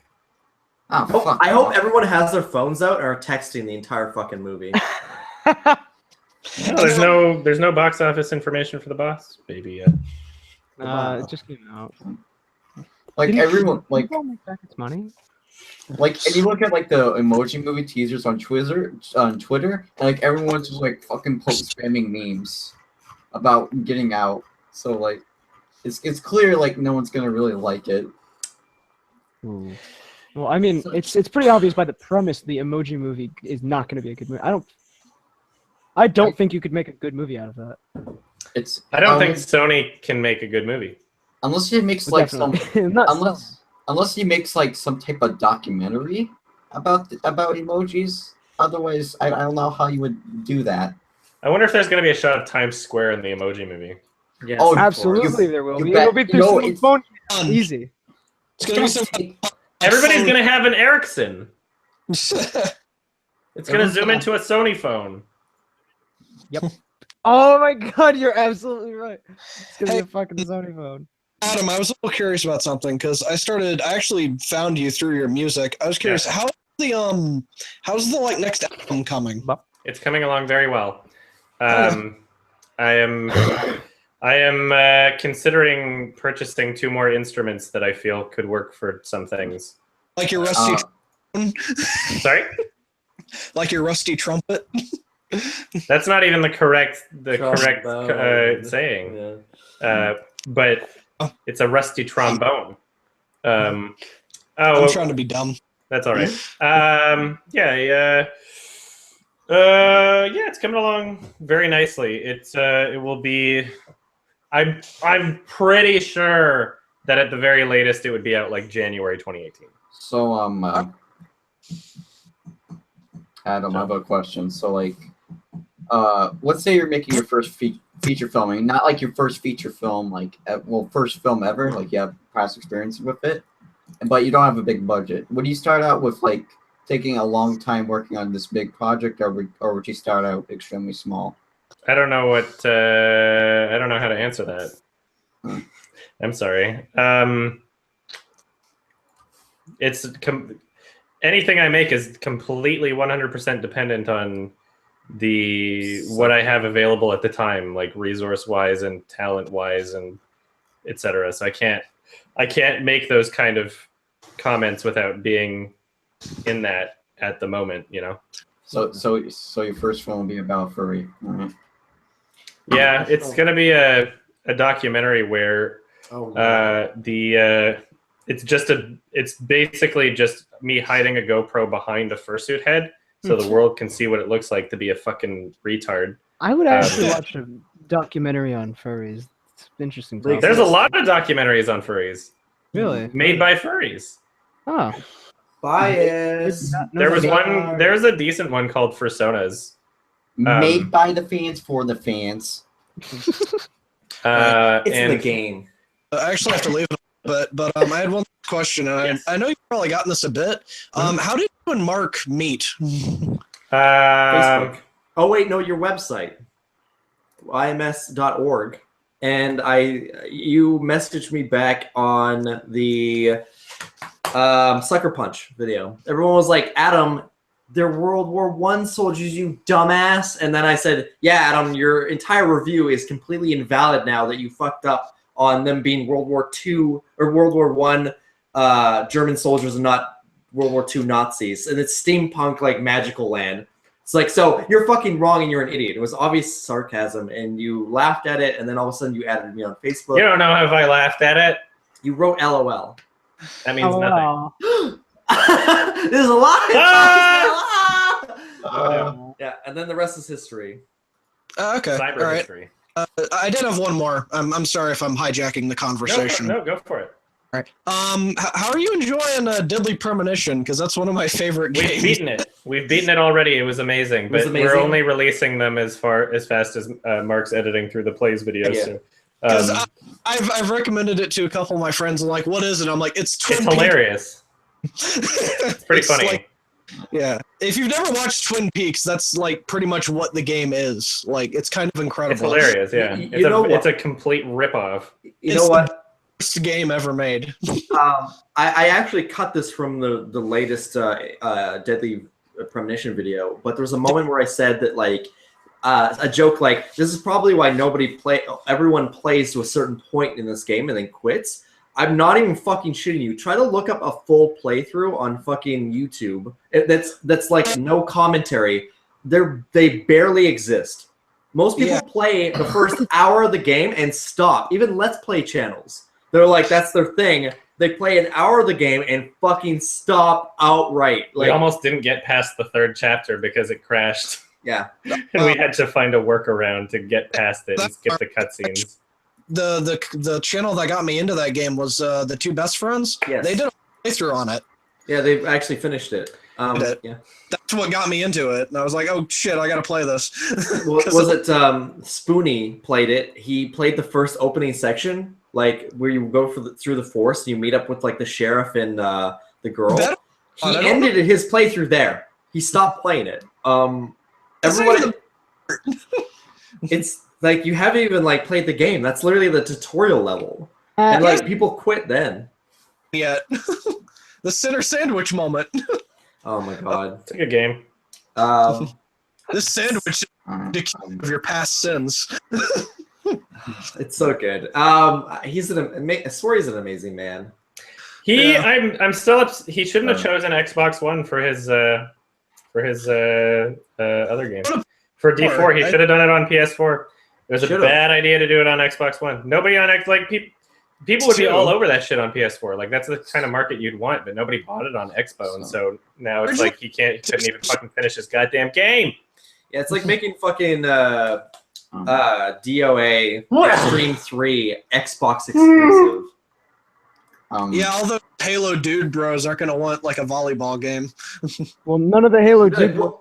Wait, were you like tits? Were you gay, bro? Were you a faggot? I'm gonna play my Halo and chug some fucking. No one even plays bro. Halo anymore because they fucked up Halo so bad and they don't know what the fuck they They love Call of Duty Advanced Warfare, so they made like, that game by Halo. I fucking hate the way they destroyed Halo. I fucking hate it, man. Absolutely. I Halo still don't even have my Master Chief collection that I really want. It's such a broken piece of shit, but I'll keep playing it because I like the original so much. I simply, out of the games, is it bad that the only Halo game I really like is the first one? And it's strictly because I love it. I love the story of the first one. Yeah, everything about the first one's... Yeah, it's not about Master Chief. It's about this weird ring world and like discovering this strange culture. Yeah, like they fucked it up because it's not supposed to be about Master Chief. It's supposed to be about the fucking Halos, and that's why they made him a empty shell. Let's like have Master Chief with 2 SMGs and be like, oh, I'm gonna finish this fight. Dude, bro, Mountain Dew. Better than creating an entire game where you don't even play as Master Chief. Like, except for like one level. Halo 5 is the first Halo game that I just didn't even fucking beat. I got bored after the second level and just never played it again. That was some of the worst characterization I've ever seen in a video game. It's bad. The thing that Love from India. Up, Locke versus Master Chief, and that's literally like 2 minutes. It's not even 2 minutes. It's like 30 seconds in a fucking. The whole Locke versus Master Chief thing was so fucking stupid and ham-fisted, and it did look retarded as soon as they were advertising it. The villain is fucking Cortana. Like, am I expected the legendary ending to just be M. Night Shyamalan pop out and go, "What a twist!" Not a twist. Ending the hangout in 10 minutes if anybody has any all right, so before I go, I want to present this idea because like I've been waiting for the entire stream, but I don't know how I don't know if it's like fucking stupid or not, but I'll just go ahead and say it since we have 10 minutes. Excuse me, go for it. The film would be about a murderer that would be sentenced to death the next day, talking about his 4, but he would forget about his fourth murder, and having them sort of serving as short films. Thing is, however, the character is a mess, and that's how the story would be like. He would say something and contradict it in the next scene, like having a character that's meant to be another place be in the same area just 1 minute later, etc. This would be developing the audience's distrust for the character, having them trying to figure out what's true and what's not true.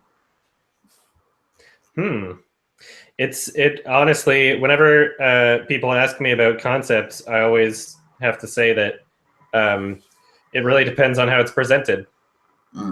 That's the number one. Like I've always felt like Under the Skin is a very different movie than Species. Same general concept, but the presentation is completely different, and so that's where I would say the focus should be. I can never really comment too much on like concepts like that, but I mean it doesn't sound bad. But yeah, I don't know. A lot of people ask me about concepts, but I never really have anything amazing to say. But I appreciate the thought. All right, thank you. Yeah. Sorry if that wasn't the answer you were looking for, but it's fine. It's fine. All right. Before I go, I just wanted to say one last thing. It was really cool to see you, Adam and Mark. You super dank. It's cool meeting you as well. Also, I tried to get here last month, but I had work, so. Oh, no worries. That's important. Whenever Mark does a tweet, I feel like a little weirdo. It's like, oh, and Senpai noticed me. Racist rat boy noticed me. And if you're curious which one I am, Mark, I'm the dude with the stupid tick post picture on my Twitter. Oh, shit. Okay. Yeah, that's you. Fuck you. You piece of shit. And knowing is half the battle. The more you know. 6 months later. Peace. Thank you. Thank you Bye. so much. Also, my thought- oh, sorry. I was gonna say, the person from India. I'm going to shout out. Thank you. I'm gonna assume that you're a hot Indian woman, and so I'm gonna go mwah, and give you kisses. So sorry, Oh, I have a weakness for Indian girls. Sorry. Somebody asked me my thoughts on Patterson. I loved it. 9 out of 10. Adam Driver was pretty good in it. It was a very smart, cool movie. Yeah. Jim Jarmusch. I loved it. I thought it was great. Was there a movie you've given a 10 out of 10 on your channel? No, never, ever of all time. Yes, plenty. I don't know. I watch your channel a lot. I actually don't remember it. Not enough, you idiot. I gave her a 10. I gave Anomalisa a 10. I gave Birdman a 10. I gave Birdman was probably my favorite film of 2014. It was also my favorite film of 2014. I liked Arrival. That was a good movie. Does anybody have anything that they wanted to say before the hangout? I've been a patron for like over a year, and this is my first hangout. Oh, thank you so much. Shit. I very much appreciate it. I'm glad you made it. Yeah. Hangout, more like wang out. Hope to be here next month. I can take my wang out if you want. No, thank you. This is live streaming to my vlog channel, and even if it wasn't, I would also say no, thank you. Also, do you think M. Night Shyamalan's like getting better at his films recently? Yes and no. I did say that his recent film was better. We'll see. So if I mean, like, film, yes, films, no. So let's see what he makes next, and maybe I'll change my mind. But fucking. The film before that was like his. The Visit was unbearable. It's so weird, like I seeing. know, Like, I had a lot of fun with it. Got all my friends together and watched it. It was bad.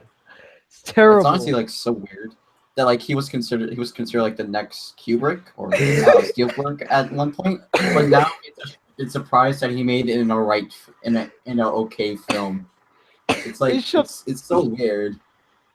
They shoved a poopy diaper in the kid's face for like a half hour. A poopy diaper. Awful. My ass is open for your dangus. I hope you're a girl. What? Read the comments. Oh, excuse me.